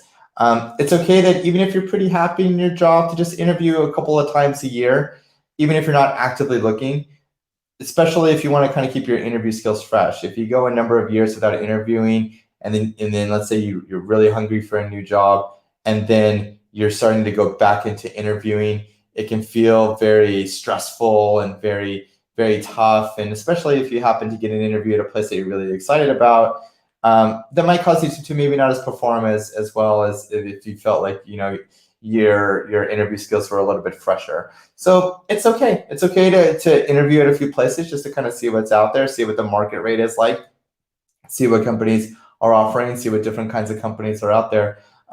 Yeah, I mean, an interview is a two-way street. It's not just about you trying to work there. It's about them trying to see it's a good fit for you. And it's okay if they give you an offer and it's not what you want or it's not what you expect. It's okay to turn those things down. And one final piece of advice here is that as you're thinking about your resume or your CV, is considering that I've read through thousands of CVs in my life, is that if you keep it super, super simple, which is that every bullet point on your CV or your resume says what you did, how you did it, and what was the impact of that, you will be better than 99% of resumes that are out there. So just keep it short and tight with a resume. If you keep it to what you did, how you did it, and what was the impact of that, that tells a complete holistic story about you, yourself, and the level of contributions that you've made and how you can fit that to your potential new company. And that could be a big differentiator for your CV. So with that said, this is the end of my presentation. I have my LinkedIn up here. I have a lot of connections on LinkedIn, so if you want to add me on there, I will accept every LinkedIn request that I get. And then you'll have access also to my network. So based on the Kevin Bacon principle, you have access to the thousands of people that I have on there. And I just want to say thank you so much for this opportunity, and I'm happy to answer any questions. Thank you. All right, thanks so much, John. That was a really excellent presentation. I think you raised a lot of very good points. And just while we're waiting for a few minutes for folks to get their questions going in the chat, I actually had a couple here that you talked about a lot of great ways that people can get involved and get noticed, especially early and middle stages of their careers. How important would you say mentorships are for engineers, both from a mentor and mentee point of view? Yeah, absolutely. Great question. I think people often maybe misconstrue or misthink that mentors are for somebody that might be earlier in their career, and a mentor would be somebody that is later in their career. But you can have peer mentors. You can have a mentor if you have 20 years of experience, and you can have, your mentor could be somebody that can help to guide you. A mentor is somebody that might have just like a little bit walked in that path, walked in those shoes a little bit. I find that the mentor-mentee relationship, it's a two-way street, and there's aspects to it that need to be brought in from both sides. So for example, the mentor should have expectations that it's not just like about teaching the person something or having like a regular meeting and explaining things to them. It's also about trying to help them on specifically what they are looking for in their career or in their work. And you can be a mentor, for example, in, let's say, electrical engineering, and you can be a mentor for somebody in their career growth or career development. So you can have a lot of different aspects or different kinds of mentors. And a lot of people are very open for even just kind of like a casual or very quick mentor relationship. For example, maybe you just want to have somebody just to kind of bounce some ideas off of for, an hour or two. And that can be so beneficial, and maybe making it so that way you're not repeating some of the same mistakes, so that way you're kind of learning. And I think often now we also have kind of transitioned this word a bit from like mentor mentee to a bit about like coaching. And a lot of companies offer coaching, and there's professional coaches that are out there. A lot of companies will also offer, for example, like learning budgets or conference budgets, and taking those opportunities to look into like professional coaches that are maybe outside of your company that can offer you one-on-one advice about your area of growth that you want to go into. These are other aspects that are more kind of formalized. But the mentor-mentee relationship is so valuable and can be so influential in somebody's career. Earlier in my career, as I started my journey working at Xbox in the engineering group, I realized that I wanted to go into program management. And so I found mentors that were working in program management. I mean, they didn't have that much more experience than I did, but they had done that transition. And I talked with them about how did they do that, and what kind of skill sets do I need to have in order to be a successful program manager. And just kind of getting those answered provided me an opportunity that eventually allowed me to transition into that career path later. So yeah, hopefully that answers or provides some context about that. Yeah, definitely. It's important how you mentioned there that it's not just an early career thing, that it's throughout from both sides of it. Certainly, once you get a bit of experience giving back as a mentor, but that there's still always going to be someone either in that next stage above you or even as peers that can really help you with that. You talked about a couple of things as well, how not to just get out of the game and waiting to do things like interviews and making sure your LinkedIn's up to date.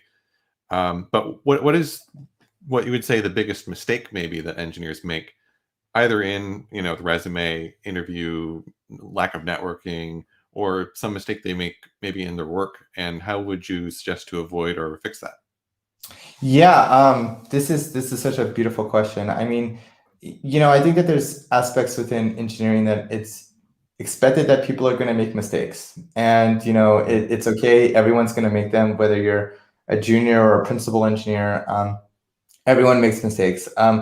Early in my career, maybe I'll tell a quick story. I was doing some test engineering, and I had to order some Xboxes because we were doing some like special little chip modification.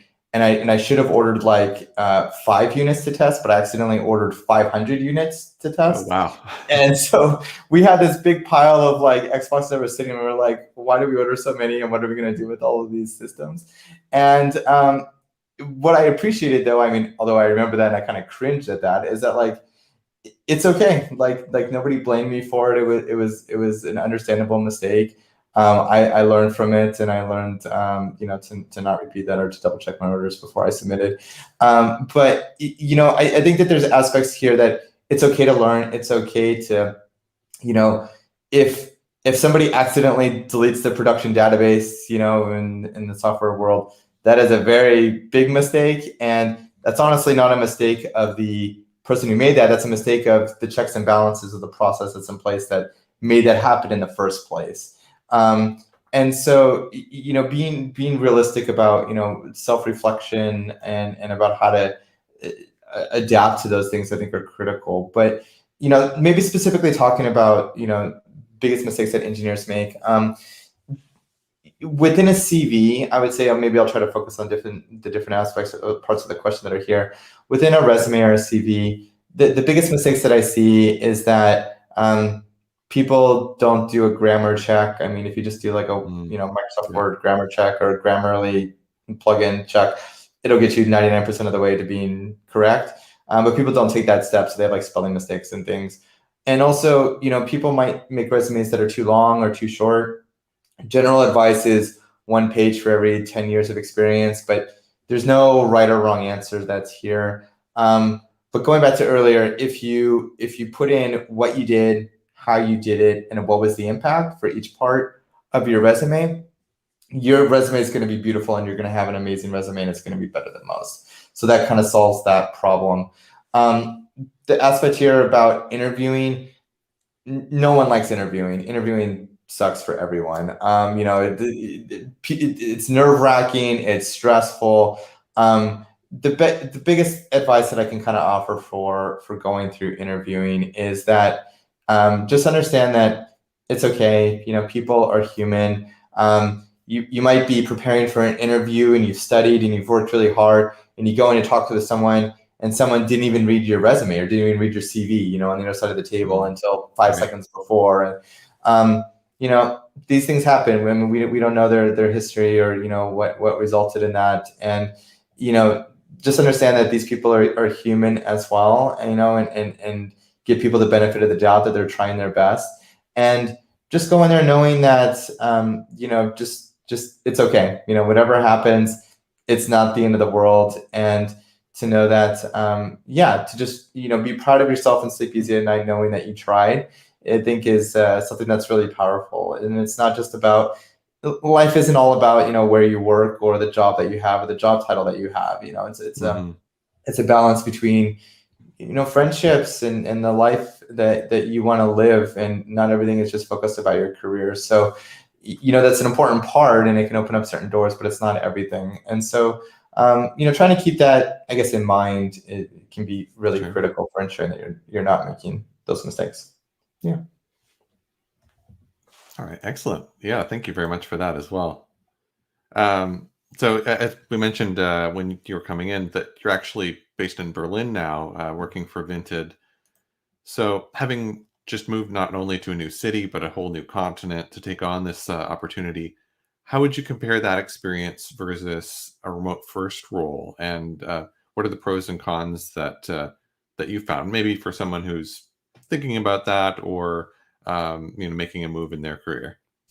Yeah, this is a great question, and my answers might focus pretty heavily on Germany, which is in the things I'm about to say maybe are reflected to a bit about the EU continent or the European Union, but are necessarily reflective of other places like Japan or India or China.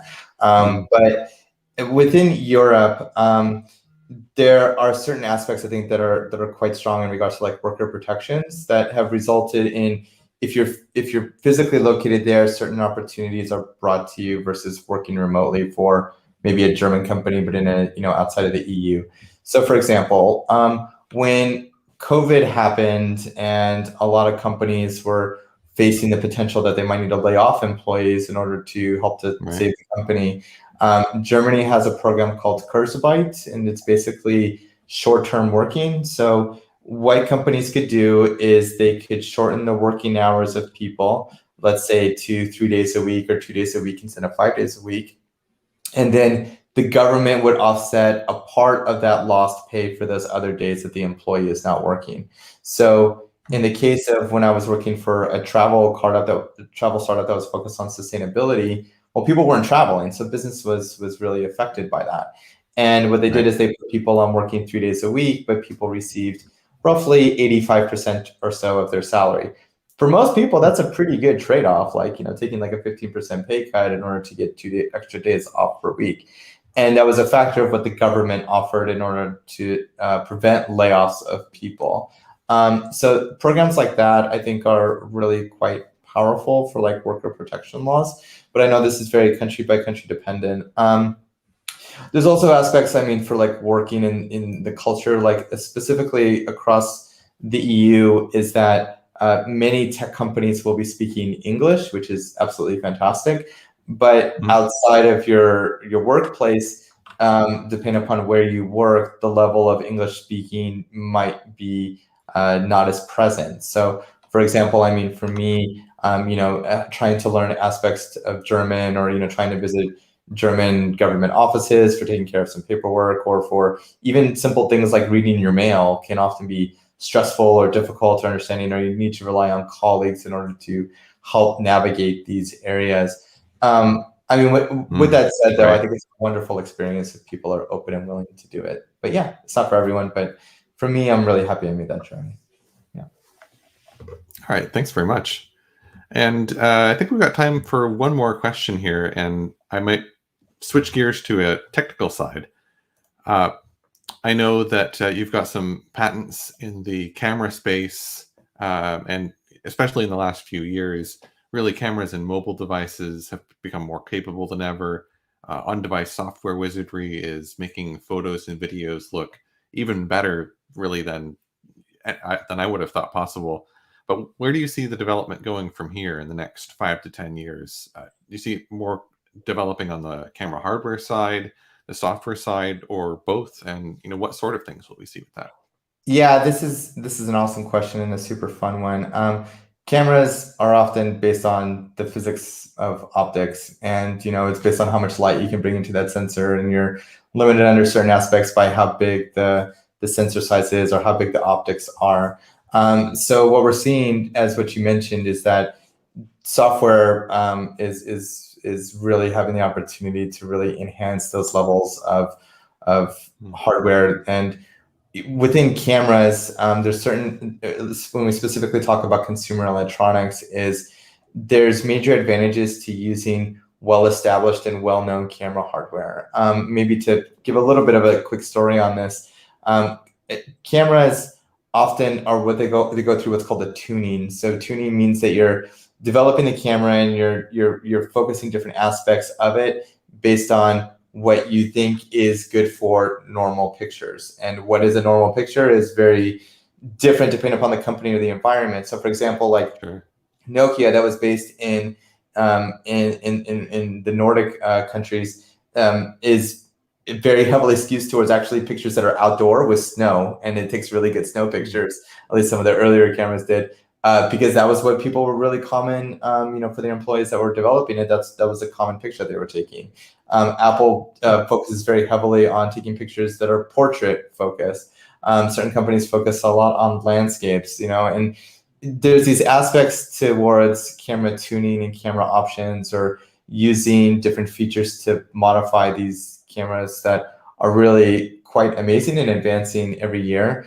But what I really think that's going to be super powerful is blending that towards augmented reality. So as we have cameras that are able to see, and then using computer vision and machine learning to better understand what they're seeing automatically and on device, which is a very tough problem because those problems are very power intensive and they require fast circuitry. So you often need to have, like, for example, custom silicon that was used in like the HoloLens or in recent phones for like iPhones or in Google phones. What we're seeing is custom processing chips for navigating like their AI and their machine learning, and making it so that way that thing isn't super power hungry and doesn't require a huge battery, and that can be easily wearable if we're putting this on an augmented reality headset.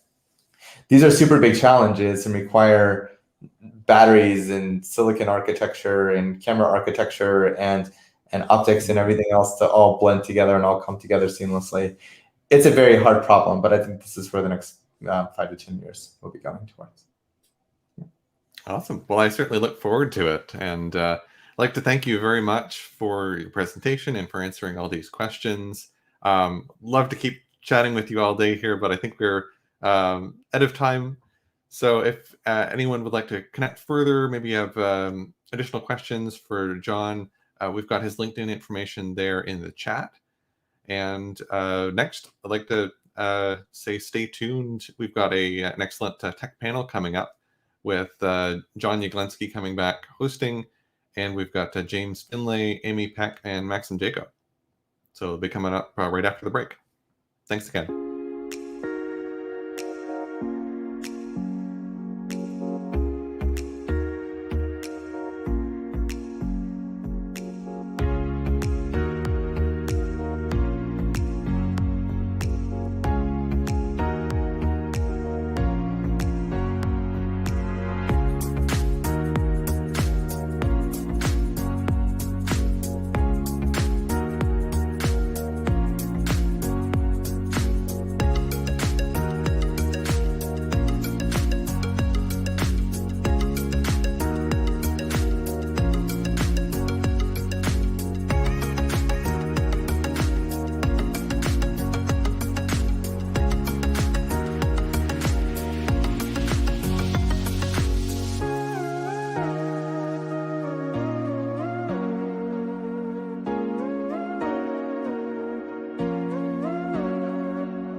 And welcome back, everybody. We're going to close out today's Evo 2.0 virtual conference appropriately with a 2.0 version of a talk we did at the first Evo event this year, exploring future trends in tech. Today's panel will pick up where our Evo 1.0 discussion left off, exploring where technology is today, where things are headed, and what it means for you and your future. While peering into the world of tomorrow, we'll take a look at what it will look like. We'll also forecast possible new opportunities and career paths moving forward. To that end, I have three wonderful panelists joining me today, and friends as well: James Finley, Maxim Jago, and Amy Peck. James Finley is the Senior Director of Customer Engagement and Learning at Box, where he helps drive customer centricity and value across the product experience. Previously, Head of Learn at Adobe. How cool a title is that? And before that, at the edutech company Cengage, James has always had a passion for enabling learning and impact. He brings his background in psychology, communications, and business management to bear in pursuit of effective, incredible experiences. Join me in welcoming James Finley. Hello, James. How you doing, John? I've never had a better introduction. Thank you. It's great to be here. Thank you. In addition to you, James, apparently we've got a first for Evo, and that is a combination of two panelists in the same place at the same time. The first of which is Maxim Jago. Maxim is a consultant, futurist, best-selling author, award-winning filmmaker, and founder of the Creativity Conference. He's an international public speaker exploring the themes of futurism and creativity while consulting and speaking for clients, including Adobe, Dell, and NVIDIA. He presents on engaging, optimistic, realistic perspectives on a personal development and also on our collective endeavors as well. So please welcome Maxim and Amy. Wait, I got to get to Amy's intro here. Holy moly. This is crazy. Amy Peck, who was on our original 1.0 panel here, is the founder and CEO of Endeavor VR, a leading VR, AR, XR strategy and consulting firm. Amy is recognized thought leader in the space and speaks globally on the future of XR. She's a venture partner at the Capital Region AR VR Accelerator, holds several advisory roles, and co-chairs the VR ARA Enterprise Committee. Man, all these initials again. Her own personal mission is to see XR fundamentally improve every aspect of our lives, with the goal of making this technology accessible and transformative for everyone. A noble goal. Welcome, both of you. Hello. Hi. Maxim is so lifelike. It's amazing. Modern technology. The AI robotic Maxim. Yeah, we got him in a mocap suit in the back. So I'm in Nevada right now. We're using hollow technology to teleport him into the scene. Where are you two right now? We're in beautiful Lisbon. And this is, I don't know what that building is, but we thought it'd be fun to have the sights and sounds of Lisbon behind us. We'll see how annoying that gets as the chat wears on. it absolutely is. James, we're living the wrong life, I think. I'm not sure. I must have missed that invite in the mail. Yeah, exactly. Must have missed the invite in the email. Yeah, exactly. All right. Well, let's hop into this. We had a great discussion at 1.0. Amy was a part of it. We had the folks clamoring for more and wishing it could have went on longer. So guess what? It's going to. So let me begin with this open. Is that at Evo 1.0, I opened the segment talking about the vision of the future sold to us by innovators and marketers alike, and how their vision shaped both our reality and us collectively. I also spoke about how as disappointed that flying cars hadn't become a reality yet. And wouldn't you know it, the day after I said that, I saw a demo for a company looking to bring the idea to life. And even a couple of days ago, saw a intervention on a larger scale, a one-person flying drone. Amazing. I think Ferris Bueller said it pretty well. Life moves pretty fast. If you don't stop to look around every once in a while, you could miss it. Technological change is coming at us rapid fire. This week, I even saw a story on a brain implant giving a blind woman artificial vision in a scientific first. And on the flip side and fun side, a crazy, amazing robotic pizza maker in Paris called Pazzi, if you want to Google it, that automated the process from beginning to end, from payment to cooking to cutting to boxing, finally serving it to customers. Plus, the reviewer said it was pretty good. So, Maxim, you're a global traveler. I'm sure you'll be in Paris sometime soon, and you'll be able to check that out for us. Indeed. So looking at that and looking at life flying at us pretty fast in 2021, 2022 and ahead, what technologies or trends are you all most excited about in the coming months and years ahead? James, I'm going to start with you. Yeah. Thanks. And Maxim, I definitely want to know how that robotic pizza in Paris shapes up. So I'll need the review there. I think two things that I'm really excited about. One, we'll definitely sort of, we'll say like nearer term kind of horizon, but that is the ongoing passive monitoring of health through wearable devices, right? And I think like what'll be different there is if you think about your sort of medical practice, hey, something feels different in my body.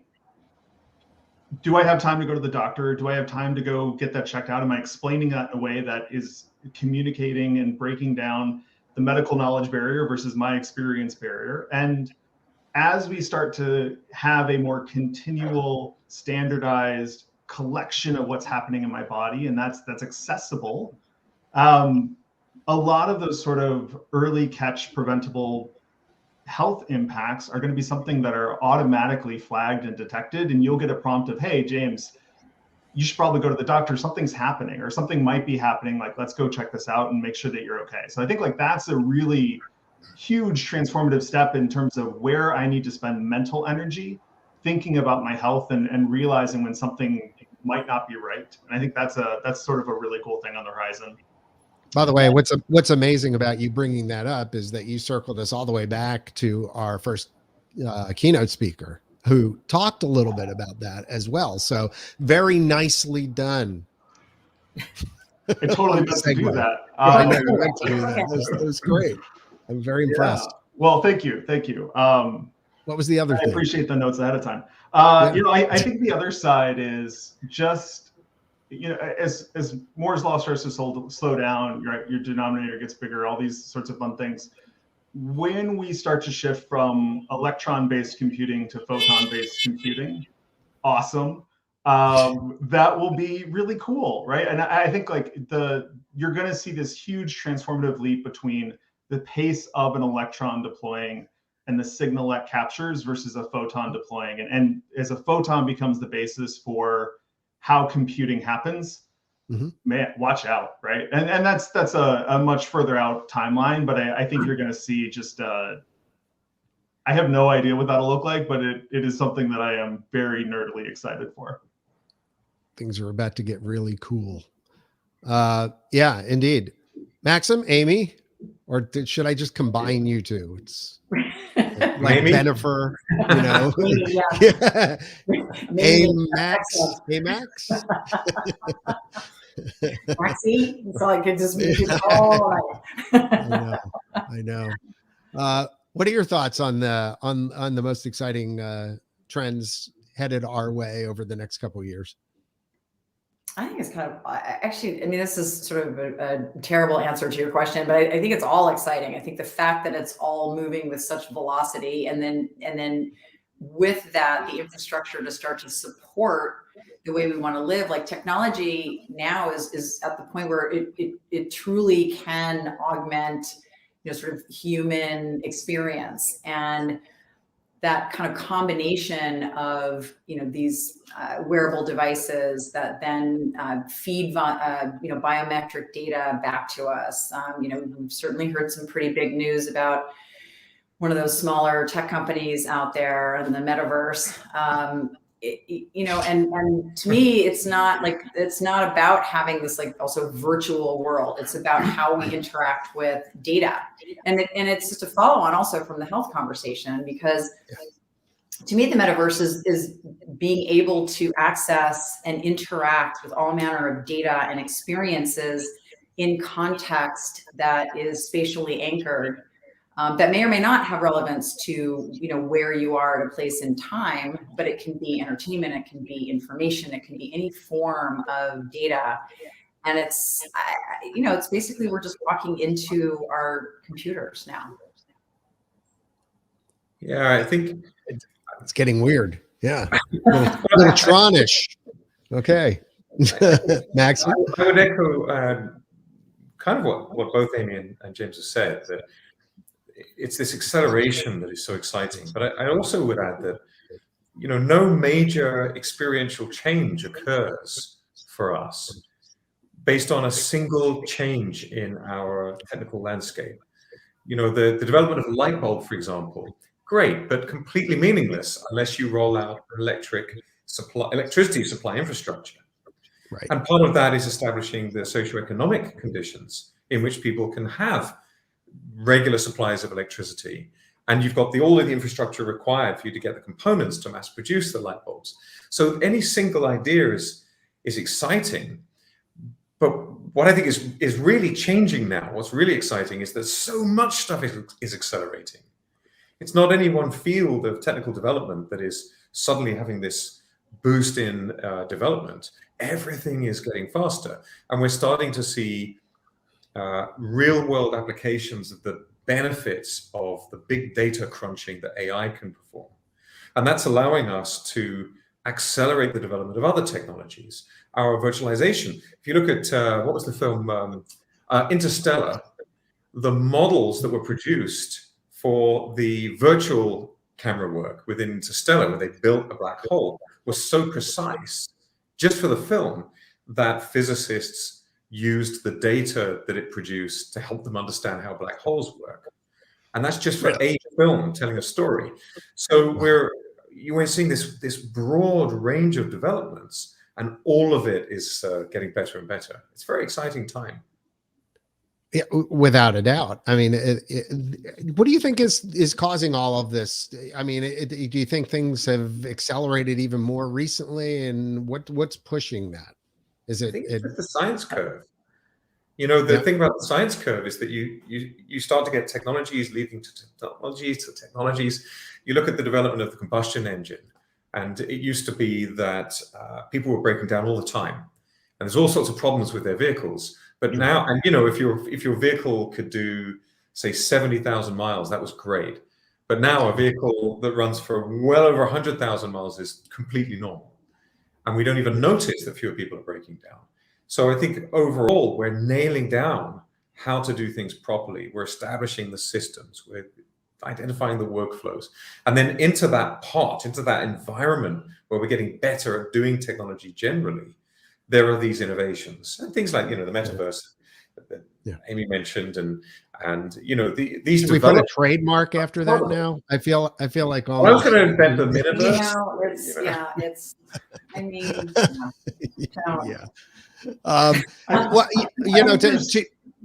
Go ahead, James. No, I do want to add, like, I think there is, so there is the S-curve on tech, but there's also these huge macroeconomic factors that are absolutely at play here, right? In the broad scope of the world, and there's certainly exceptions, but money is low cost relative to time, right? Like your time value of money is sort of lower than it's ever been. If you think about like a cost and balance sheet, there's certainly tons of liquidity out in the world. And if you think about in VC funding, you have Series A and Series B companies receiving larger checks than they've ever had before, right? They're receiving $50 million, $60 million in actual cash.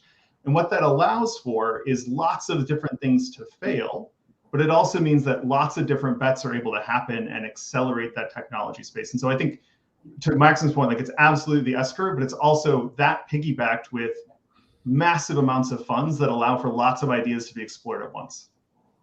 Yeah, the more failures, the more successes. Yeah, absolutely. Yeah, we're also sort of riffing on existing technology and network protocols and some of the things that we've already figured out, and some of the work that, you know, IEEE has done quite a lot of work on around standards. And so, you know, we have a lot of foundation to be able to work from.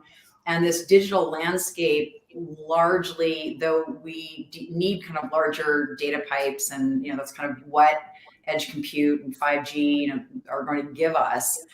You know, we have worked out a lot of the way that we deliver content, and so now it's just sort of a bigger, badder. It's much bigger amounts of content. Is that where the big data pipes and such, is that what gets us to the next level? Because I mean, there's certainly, I mean, in my daily life, and we talked about this a little bit in 1.0, there's still a level of tech frustration that we aren't quite there yet, or I've got to tell the A word, you know, 3 times what to do, doesn't quite understand me the way I want it to, things along that line. I mean, how do we get from beyond that, where it's just a natural expression of being, that we can have all these things integrated seamlessly into our lives? The singularity.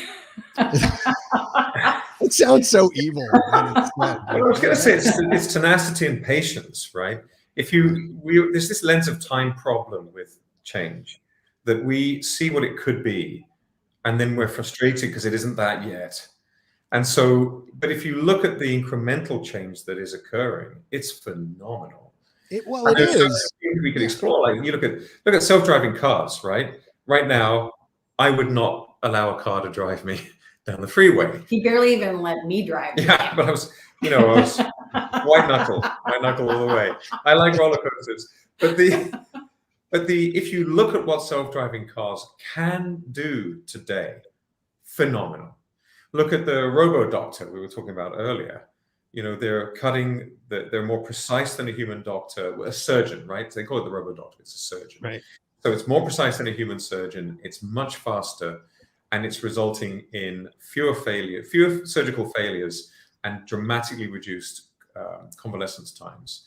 And that's just a normal thing in the world today that people don't even realize is a thing. And they're just adding surgical procedures all the time that it can perform. And this change is, I mean, that's amazing. It is. Could you imagine that 20, 30 years ago? But 20 or 30 years seems like a long time, but relative to the, let's say, 200,000 years that we've been approximately like this as a species, it's nothing. It's a blink. So I think we should have some optimism and patience. You know, we need to keep patience is tough, though. But I think where something we all share, at least having talked to each other many times, is that general optimism for the future. And again, I think that was ingrained in me by the time I was in elementary school. That was how it was going to be. I was always looking forward to the future, which I feel like you all are doing the same thing. Let's talk a little bit about future of work. Because, you know, things have been challenging at best over the past 17 to 20 some odd months. I've lost count at this point. But at the same time, technical innovation, things like the ability to do this conference, despite our first speaker dropping off a few times today, and things, you know, that sort of things that happen, our own Zoom frustration and our WebEx fatigue or whatever.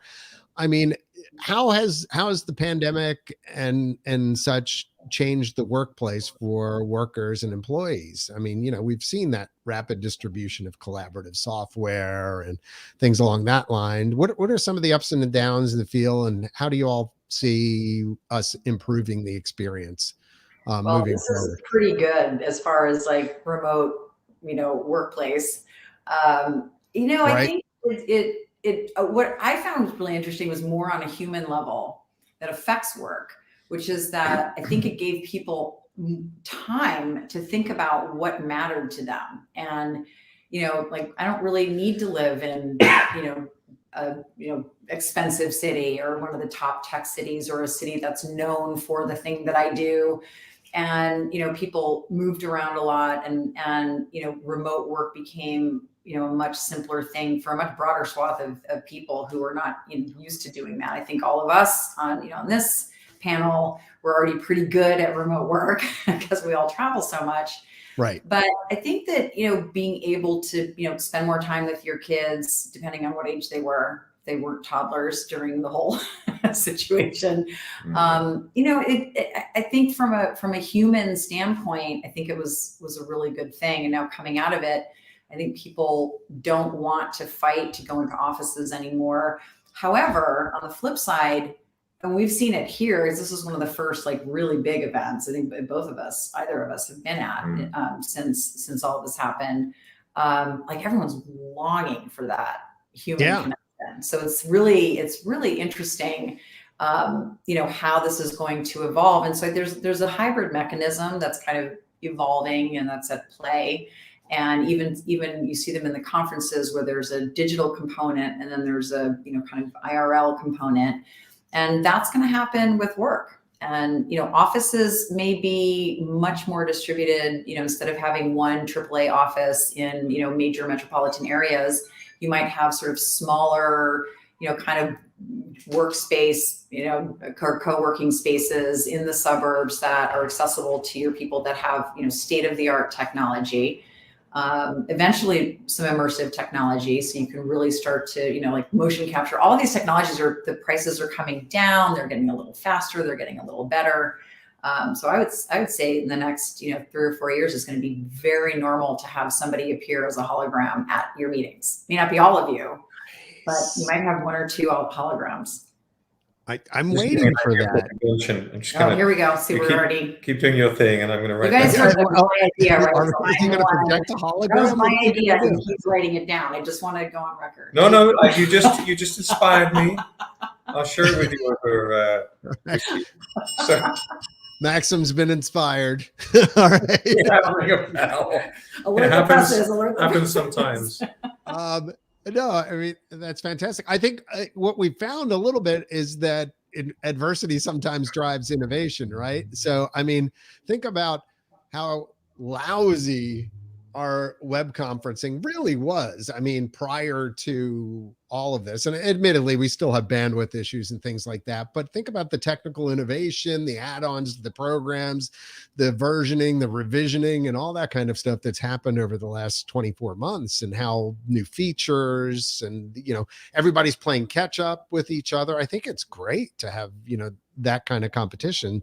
And then you add on top of that, the fact that that remote component where folks now can, to a greater degree, work from where they want to work, be who they want to be, live the life that they want to live, and still be fulfilled with, their full-time employment and things like that, and earn a living. I mean, it's a great time to be alive, despite the whole pandemic garbage.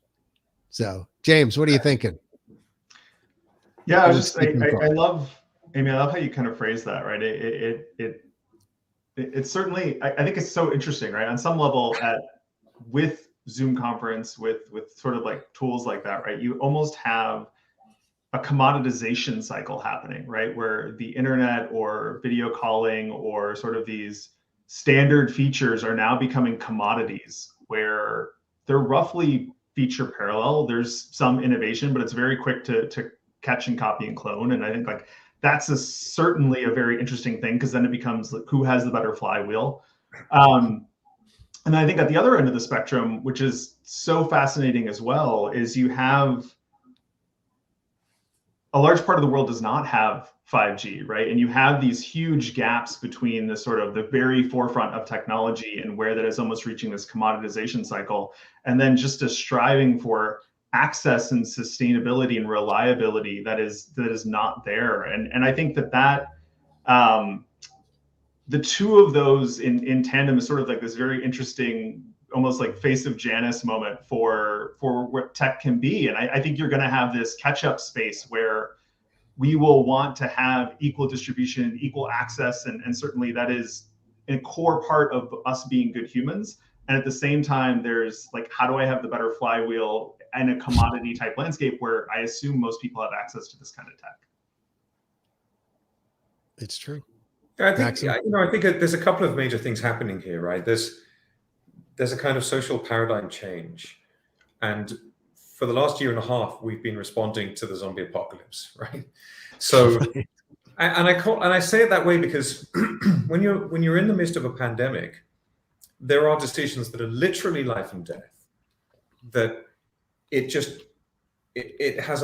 a higher priority than literally anything else, right? People could die, so you're going to take action that's extreme, and the extreme action that most of us have taken is to be at home. And we're social primates, we've missed connecting with people. But I think if you look at we're finding solutions to continuing to be productive and to be creative. But if you look at what was happening already in terms of our technology, I mean, I've been working remotely on projects with people for at least 20 years, at least, where every single project I work on has a remote component, every single one. And that for me was very normal. But what we're seeing is this development of standards. To your point, James, everything starts to become normal. And for me, when things reach that kind of consumer space, that's when they get really interesting socially. Because you can now say to my mother, hey, do you want to have a call on Zoom? And she'll say, oh yeah, I know what that is. Or, if we're using this platform, you can just say, I'm going to send you a link. Click the link. And my mother will say, no problem, right, I'll join you on the thing. So the fact that you've got the normalization of these technologies, it provides this kind of framework within which we can begin to live different types of lives. But none of that changes our fundamental need for human connection. We need to love and be loved. We need to spend time in each other's space. And I think that the idea that we're going to replace that need with video conferencing or even with an XR technology is unrealistic. However, it's a different thing, right? It's a different channel of communication. So here we are, we're in different countries, different time zones, but we're able to have a live dynamic debate thanks to our technology. And it's so normal now that 5 minutes before going on air, you can think, oh, I'll just make another coffee. And that's a pretty good thing. You trust the technology so much that you figure, oh, I've got 30 more seconds. I'll just adjust my hair. Unthinkable. It's so true for folks that are our age. I don't know. I may be older than all of you. I'm not sure. But having lived through it for the past 30 years, I was on board with the beginning of the internet revolution and worked at an ISP in the early days of the internet, with the sound, and the dial up. I mean, back then you couldn't do stuff like this. You couldn't just hop on and expect stuff to work. You'd have to prepare, and you'd have to make sure things were installed in this program and that program. Now, like you said, it's just ubiquitous. Go in a browser. Here's the link. I'm done. All right, get a coffee. I absolutely true. 100%. I just think it's an extra color in our palette, right? It's not that this is replacing our fundamental needs for collaboration and connection. It's giving us another channel that we can use when it's appropriate, when it's apt, when it's suitable. And I think if you look at the event that Amy and I are attending here in Lisbon, there's a lot of people here who jumped at the chance to be together in person at an event. But we're also seeing more and more hybrid events where there's an in-person component and a remote component, and those work too. I remember years ago, we were talking about this the other day, that I was working in an office selling computers. And when a customer would walk in, nobody liked the walk-ins because you couldn't plan for it.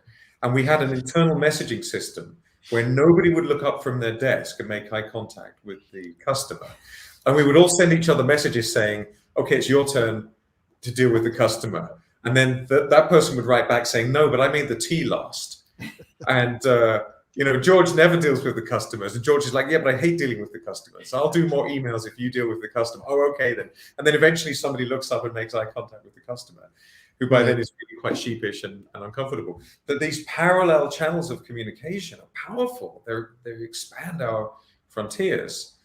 And, or decrease customer service. Or decrease, yeah. Well, you know, it's a good example. You know, they call centers try to make you wait 2 minutes, but no longer than 2 minutes and 20 seconds before you get through to a person, because that's the threshold for maximizing the efficiency of their staff and minimizing complaints. It's horrifying. So sometimes the data doesn't suit us very well.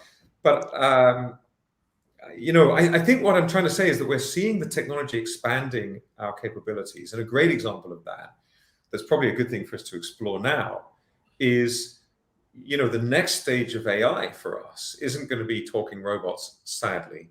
It's going to be increasingly functional, apparently intelligent technologies dealing with the things we suck at dealing with and enabling us to focus on the things we're really good at, like creative decision-making and inspiration.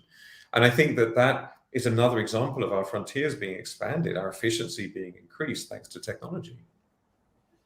So along those lines, Michael H. Asked, where's the balance between off-grid on one hand and being part of the matrix on the other? I think actually it's hopefully we're not going to increase the digital divide, that actually we are going to kind of get to the, you know, the point where it is big tech's responsibility to make, you know, their technology available more broadly. And then I think there's going to be kind of like a Luddite revolution where there are going to be people who are just like, I want to not participate in this digital realm. But then you know, I think the generation, you know, whether it's, you know, Gen Alpha behind Gen Z, where, you know, that generation is going to know nothing other than this truly hybrid, you know, physical and digital landscape. And, you know, I think that we haven't grown up that way. We have somehow trained ourselves to work you know, with even 3D assets on 2D screens, and all of our information is 2D basically. And we have sort of lost this skill. Like, we don't even know what to do with this 3D landscape that's in front of us. And it's going to take now this battalion of creators that you know, a lot of the social media companies are starting to build, particularly Snap and TikTok, and they're putting you know, tools in the hands of creators. And then they're sort of waiting and holding back these wearables that are going to give us, be sort of the, you know, the next screen for us, right? The world is going to become our screen. And it's going to release really a whole new way of communication, of storytelling. And I even see social media. I see that, you know, we talk about the two-way pipes that, you know, 5G and you know, the sort of, you know, edge cloud dynamic compute is going to allow us to do. But we're going to also be still living out loud and recording everything we do, but we're going to be recording it, you know, these sort of 3D experiences, and anchoring them to a time and a space that then others, you know, who we give permissions to can experience if they choose to. And we don't know how to do that yet. We don't know how to do it. Yeah, you bring up a fantastic point. Maybe you all can address this, but with all this content creation going on and the ability to do it well and to publish it, and everyone's a creator now. I mean, from your dog all the way up to grandma, you know, throwing stuff out there. How do you break through the clutter at this point? And how are you going to know what to watch, or how, you know, how's that going to work in the future? It's already, you know, 117 channels and nothing on, to roughly quote Springsteen. And here we are. How are you going to know as more and more and more content comes into the pipeline? How are we going to sort through it? How are we going to find our connections that way? Yeah, I think it's going to be, you know, you'll have trusted sources. We were talking about this just a couple of days ago about you'll have the information that you need, right? So there's going to be this contextual piece. So I need this piece of information, you know, here in this place about this thing. Then there's going to be this whole discovery mechanism. It's like, I would like to see all of the digital graffiti artists in Times Square. Right? And so you'll be able to see that particular digital layer because you've kind of checked that box, and it'll be sort of a sliding scale about, you know, how much information you want. And, you know, we're going to hit this point where, yes, maybe it's the, what is it called? Was it hyper reality? I don't know if you've seen that on YouTube, where it's just, you know, there's 50 layers of everything on top of everything and ads coming at us. And I just don't see that that is the future. I think there's going to be this very specific kind of filtering system. I think ads are going to have to be embedded in lifestyle and activities. And I think that brands and retail in particular need to stop thinking like, oh, we need to steam in and build our metaverse and put some NFTs out there, because that's not even a 1.0 way of thinking about it. That is a minus, you know, 0.5 of thinking about it. Because really what the value of the metaverse is having a transparent exchange of data for value, and the creation of a new value system that is fluid and is based on the data points that matter to the people or brands in the transaction.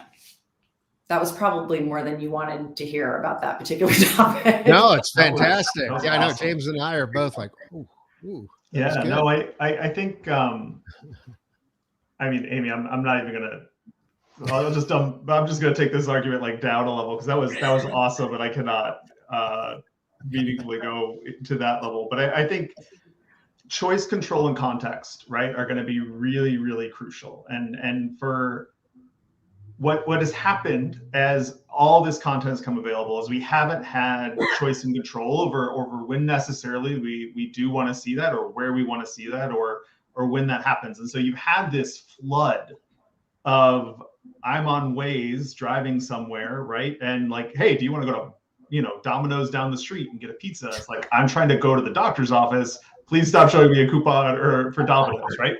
I haven't had control over when I'm consuming all of these different ads that are, quite frankly, not relevant in any way to what's going on. And so I think Amy hit on this like so clearly, but yes, there will be more and more content. Our ability to have a stake on when, where, and how that shows up for us, I think, is also going to increase. And so the volume is actually not going to feel as onerous maybe as it does today, because we'll have those sort of protection gates that we've set up ourselves on what data we're sharing, what data we're consuming, and how that is in relation to our day-to-day life. There's a couple of things I'd like to say about this, actually. One as well. One is, you know, so the flowering of the information age is access to big data, but the fruit of the information age is the curation of that data. And so I think one of the ways that we're seeing technology serving us better and better and giving us that fruit is by, in a way, targeting us or targeting services that suit us very well. And they're getting more and more accurate. And there's a creepy version of that where you feel like you're being manipulated and controlled, because you are, uncomfortably. But then there's a really benign version of it where people are giving you services and products that you actually genuinely would want to know about. But I think in terms of the development of our technology, all new developments are a response to human nature. And so when things start to get out of hand, we rebel. So if there's too many, a great example we were speaking about the other night is when there was an experiment to put ads into, we were talking about this morning, they put ads into first-person shooter games, and the players hated it because it was completely out of context, literally billboards that were for contemporary products in a game that was in a sci-fi, for example. And the players just hated it. But then they discovered that if you just embed products that are branded in the environment in a way that is natural and appropriate to the game, fantastic. The players loved it because it was a level of authenticity that was missing previously. And so I think that we kind of keep this stuff on track to a degree anyway through consumer behaviors. And where we hear in the news about things going horribly wrong, it's when it's gone to extremes. You look at, you know, Instagram, not just Instagram, but the effect on teenage girls you mentioned earlier, from platforms like Instagram. The problem with that is that teenage girls, in particular, young teenage girls, are wired in terms of their brain development and their role within society to be hyper self-aware and compare themselves to other people. And now you've got platforms that are offering a false reality that's impossible to achieve, and you get that extreme negative reaction. And I think we're back from that. Do you think that it's just with teenage girls as well? I mean, No. the whole idea behind Facebook, when you pull down on a Facebook feed, is that jackpot, pulling down on the you know, trying to spin the wheels at a casino. You know, I mean, it's the one-armed bandit, right? Yeah, that's exactly what it is. It's the same sort of reflex, and you get that same sort of rush. Ooh, new content. Ooh, new content. But you know, Ooh, that concept came from experiments, really nice experiments on rats years ago, where they it's true story. They no, it's not, the rats were happy. So the experiment was, they have a lever and the rat presses the lever and food comes out. And then they experimented to see how many presses of the lever the rat. So it turns out rats can count to 5, apparently. And so if the rat learns, okay, I press the lever 5 times, the food comes out, they just come back when they're hungry. And then they ignore it. It becomes a functional part of their milieu of experience, and they're just playing around and having fun. But if you make it a random number of presses and a random amount of food that comes out, the rat will press the lever all day. And we have the same pattern finding mechanism, which is one of the reasons they do sociological experiments with rats, is our brains have a similar, not exactly the same, but similar pattern finding process. So that's what's going on with the social media. But there are neurological conditions that make us more or less vulnerable to these things. There's a beautiful book by a female neurologist called The Female Brain that I read recently. I'm reading The Male Brain next. And in this book, the neurologist pointed out that a female brain, the part of the brain that deals with socialization and human connection, is 2.5 times bigger than a male brain. And so this is one of the reasons that girls tend to advance much faster than boys at school, and to learn the rules better and participate better and be emotionally mature earlier. And so but also more sensitive to the possibility of getting things wrong, more concerned with it. And so there are differences in the ways that our media platforms affect people. And there are some universal factors as well. Absolutely. All right. I wanted to do this last time and we never got to it in my pages of questions. I want to do some rapid fire stuff. So this is like quick, off the top of your head, no super long answers or anything. We'll try and see how it goes. Maxim, what technical advancement worries you the most? AI. Amy? Opaque AI. Ooh. I'm not even, what that you just don't, it's transparent, you don't see it? Well, no, because there's different levels of AI, right? So you have machine learning, which is very linear or specific data points, trying to spit out a particular answer based on the data that's pumped in. And then you have the varying degrees of AI, but then there's the AI that's kind of teaching itself, and also on the road to sentient AI, where you actually are just releasing the algorithms and you don't really understand, like you don't have visibility into then what happens to those algorithms and how then the AI is building the logic, right? And expanding on the logic. And I have a whole, ping me and I'll send you my real AI fails. Oh, I would love to see that. Yeah, there are a couple of developers who have let Alexa. It actually may have been everyone's just went off. Two Google Assistants together, and they started them so that they ended up talking to each other. Very, very quickly devolved into the obliteration of humans. So we have matches, and that wasn't the quick answer, but yeah, we have a big set of matches there. I'm just waiting for Alexa to finish. Oh, she didn't just say Alexa. No. Okay, so James, what technological? I'm with Amy, right? Machine learning is brute force. The minute you remove the guardrails, you don't know what it's learning, and that's a scary proposition. Well, that's the great threat, isn't it? That I forget who said it first, that the AI that will destroy the human race won't be some big military supercomputer. It'll be that somebody foolishly put a deep learning AI in charge of the stationery cupboard at work. And its job is to make sure that they never run out of paper clips.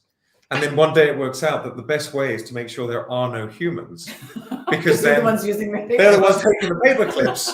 Because the priority, this is the the bias in the algorithm that you've spoken about. We're really bad at rapid fire. I've Yeah, lost sorry. control of this family. That's all right. So much for my rapid fire questions. What film or idea from a film would you like to see most come true? James. Star Trek still, like transport, travel, replicators. Oh, come on. Well, I Totally. mean, totally good ones. Amy.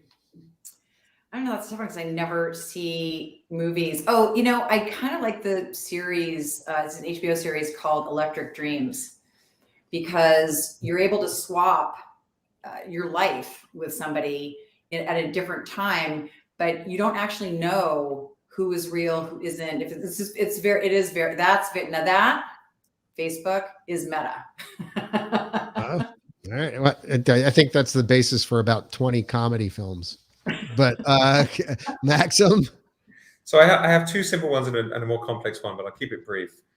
Yes, that's the idea here. Rapid fire. Okay, rapid fire. I'm not good at briefs. You're really bad. I'm really bad. Anti-gravity. I knew this was a human level autonomous robots. Right. And it's not a movie. Well, it's stuff from movies, isn't that the thing? From movies? Yeah, exactly. What film or idea from a film would you like to see? Movies, right? And but the other one that is going to sound poncy, but it's Peace on Earth. Some sci-fi films successfully show that we as a species can just chill out with killing each other. White Mirror. Yeah, White Mirror, but you know, the technologies we're developing, improving communication, and I think that helps us. Maxim, I think I saw that on Caprica when the Cylons came down. It said peace on Earth across there, and then all of a sudden the lasers sort of just started blowing everything up. Yeah, what tech problem needs to be solved most urgently? Unconscious bias in algorithms. Okay, Maxim. The economics of the development of new technologies. Okay, James.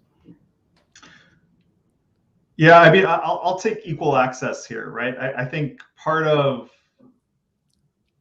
us being good humans is recognizing that there's a lot that needs to get there, and stability that makes a difference to help people benefit from technology. And as we're pushing the boundaries of the frontier, helping other people catch up and get to that same equal footing and have equal access, I think is crucial.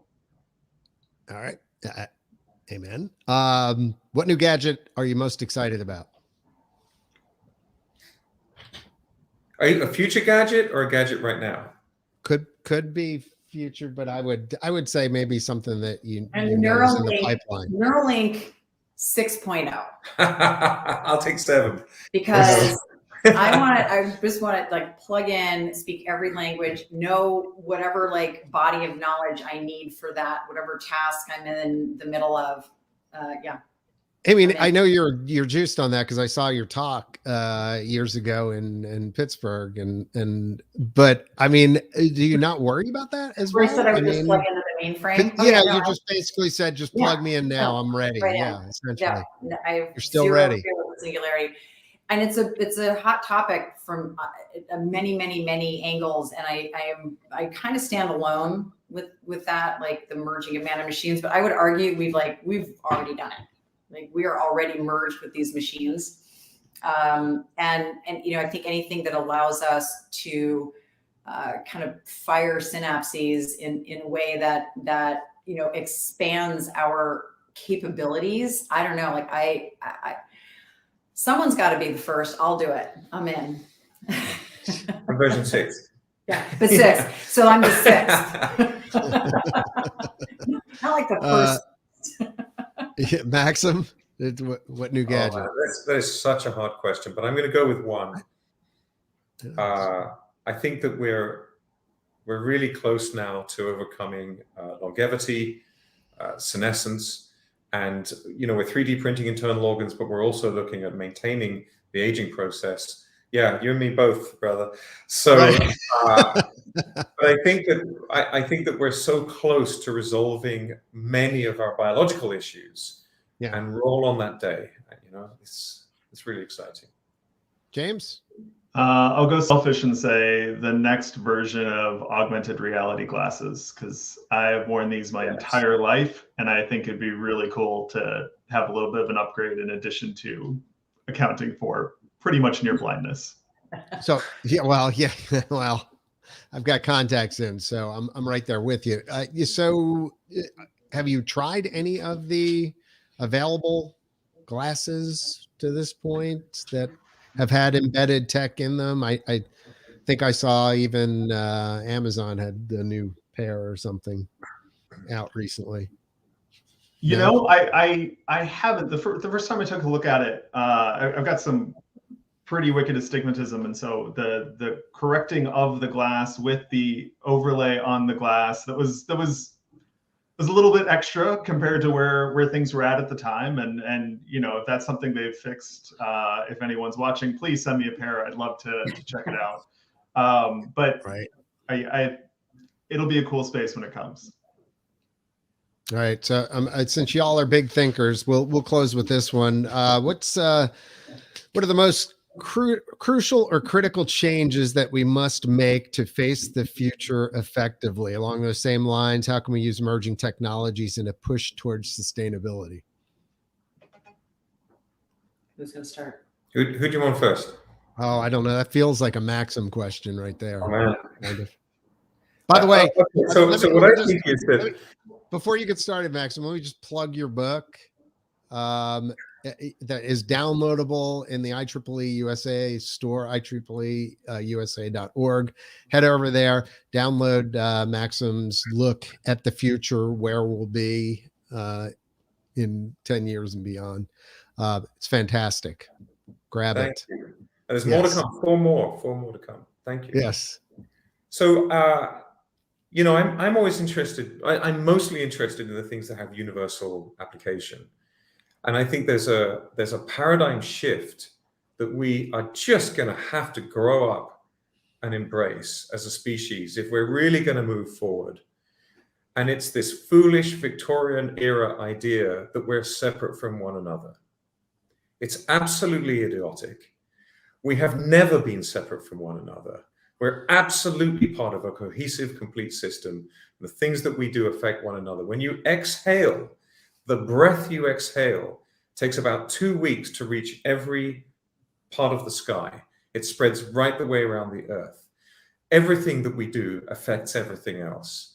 And if people can recognize that, really see the reality of that, it's not a spiritual woo-woo thing, it's just the physics of it, then we can begin to see that our future is collaborative, it's cooperative, it's participatory. And that's when we start to see really dramatic improvements. And to go back to the beginning of the conversation, you know, the reason we have standards internationally is so that we can cooperate and work together. And we have so few today. About the only one I can think of is that channel 1 is left in audio and channel 2 is right. And after that, good luck, because we're still having these debates about what is the right way to do things. But I think if we change the paradigm and see ourselves as part of one much wider system, we naturally begin to do things like see bias in our AI, the ways we relate to one another, and the way we produce technology that has universal function. So I think it's a paradigm shift. That's what I'm going with as important. Amy, what are you thinking? Yeah, I think similarly that we have agency in the future. I think we feel, you know, it's not just about the connectedness, it's about caring for this kind of greater good. So I look at it as sort of these concentric circles, like we're concerned with the self and the individual, and with community, which includes family, and then your immediate community, which might be work, might be your environs. But we have lost this construct that, you know, we are part of this global village, and that we actually, instead of predicting the future and being reactive that we can be proactive. We can actually put some muscle and some intellect and some emotion behind what we want the future to look like. And then we can leverage technology to that end instead of being so fearful of it. Yeah, you can be the change you want to be. Absolutely. There you go. There you go. And, you can have, and then you can have a whole series of t-shirts, like ironic t-shirts. That'd be amazing. It's 100% true. And it went back to when we were riffing, filling when Nichol was buffering or whatever in the beginning. But we talked about how I think technology actually, for all the bad stuff that comes along with it, has actually brought us together, and it's grown, it's allowed us to be closer with people all over the world and to collaborate better.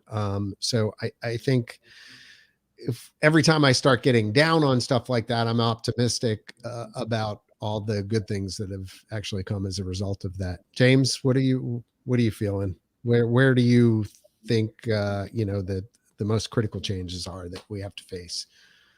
Yeah, it's actually going to be a little bit of a blend of all three of your answers, but I'm especially interested about the environment and climate change, right? And I think this goes back to, do we have a global mechanism for solving a global challenge, right? It's not, the rainforest is not a solely Brazil responsibility, right? U.S. outports and emissions do not just affect the U.S., right? This is a global opportunity for us. And John, I think what's encouraging about that is, despite all of the damage that we can do through industrialization cycles and the power generation that we've sort of created as a result of lots of different activities in the world, we're also really good problem solvers. Yes.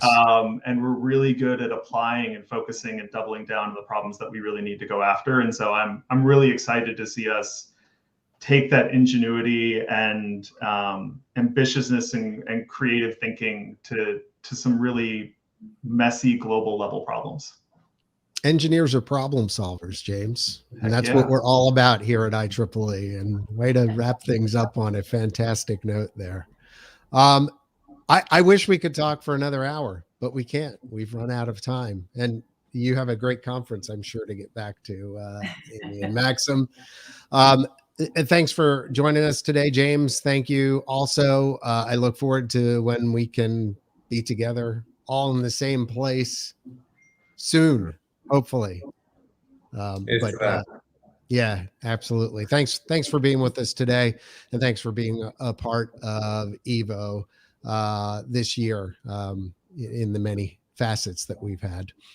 That concludes another incredible EVO virtual event filled with inspirational speakers. We'd like to thank you for attending and thank our amazing panelists and speakers along the way. We'd also like to thank the folks at Mercer for sponsoring the event, the IEEE Computer Society, and all of our IEEE partners who help promote the event. You can view every single one of this year's EVO conferences, regardless of whether you attended previously or not, at evoconference.org. Check them out there. There's a lot of great content now, about 9 hours in all, from wonderful speakers and big thinkers across the board.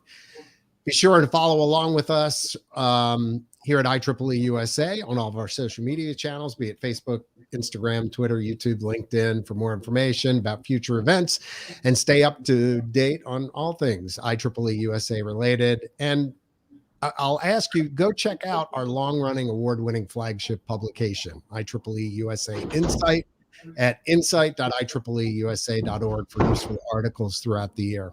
We hope you have enjoyed this year's programming and look forward to you being a part of the IEEE family and considering membership with IEEE.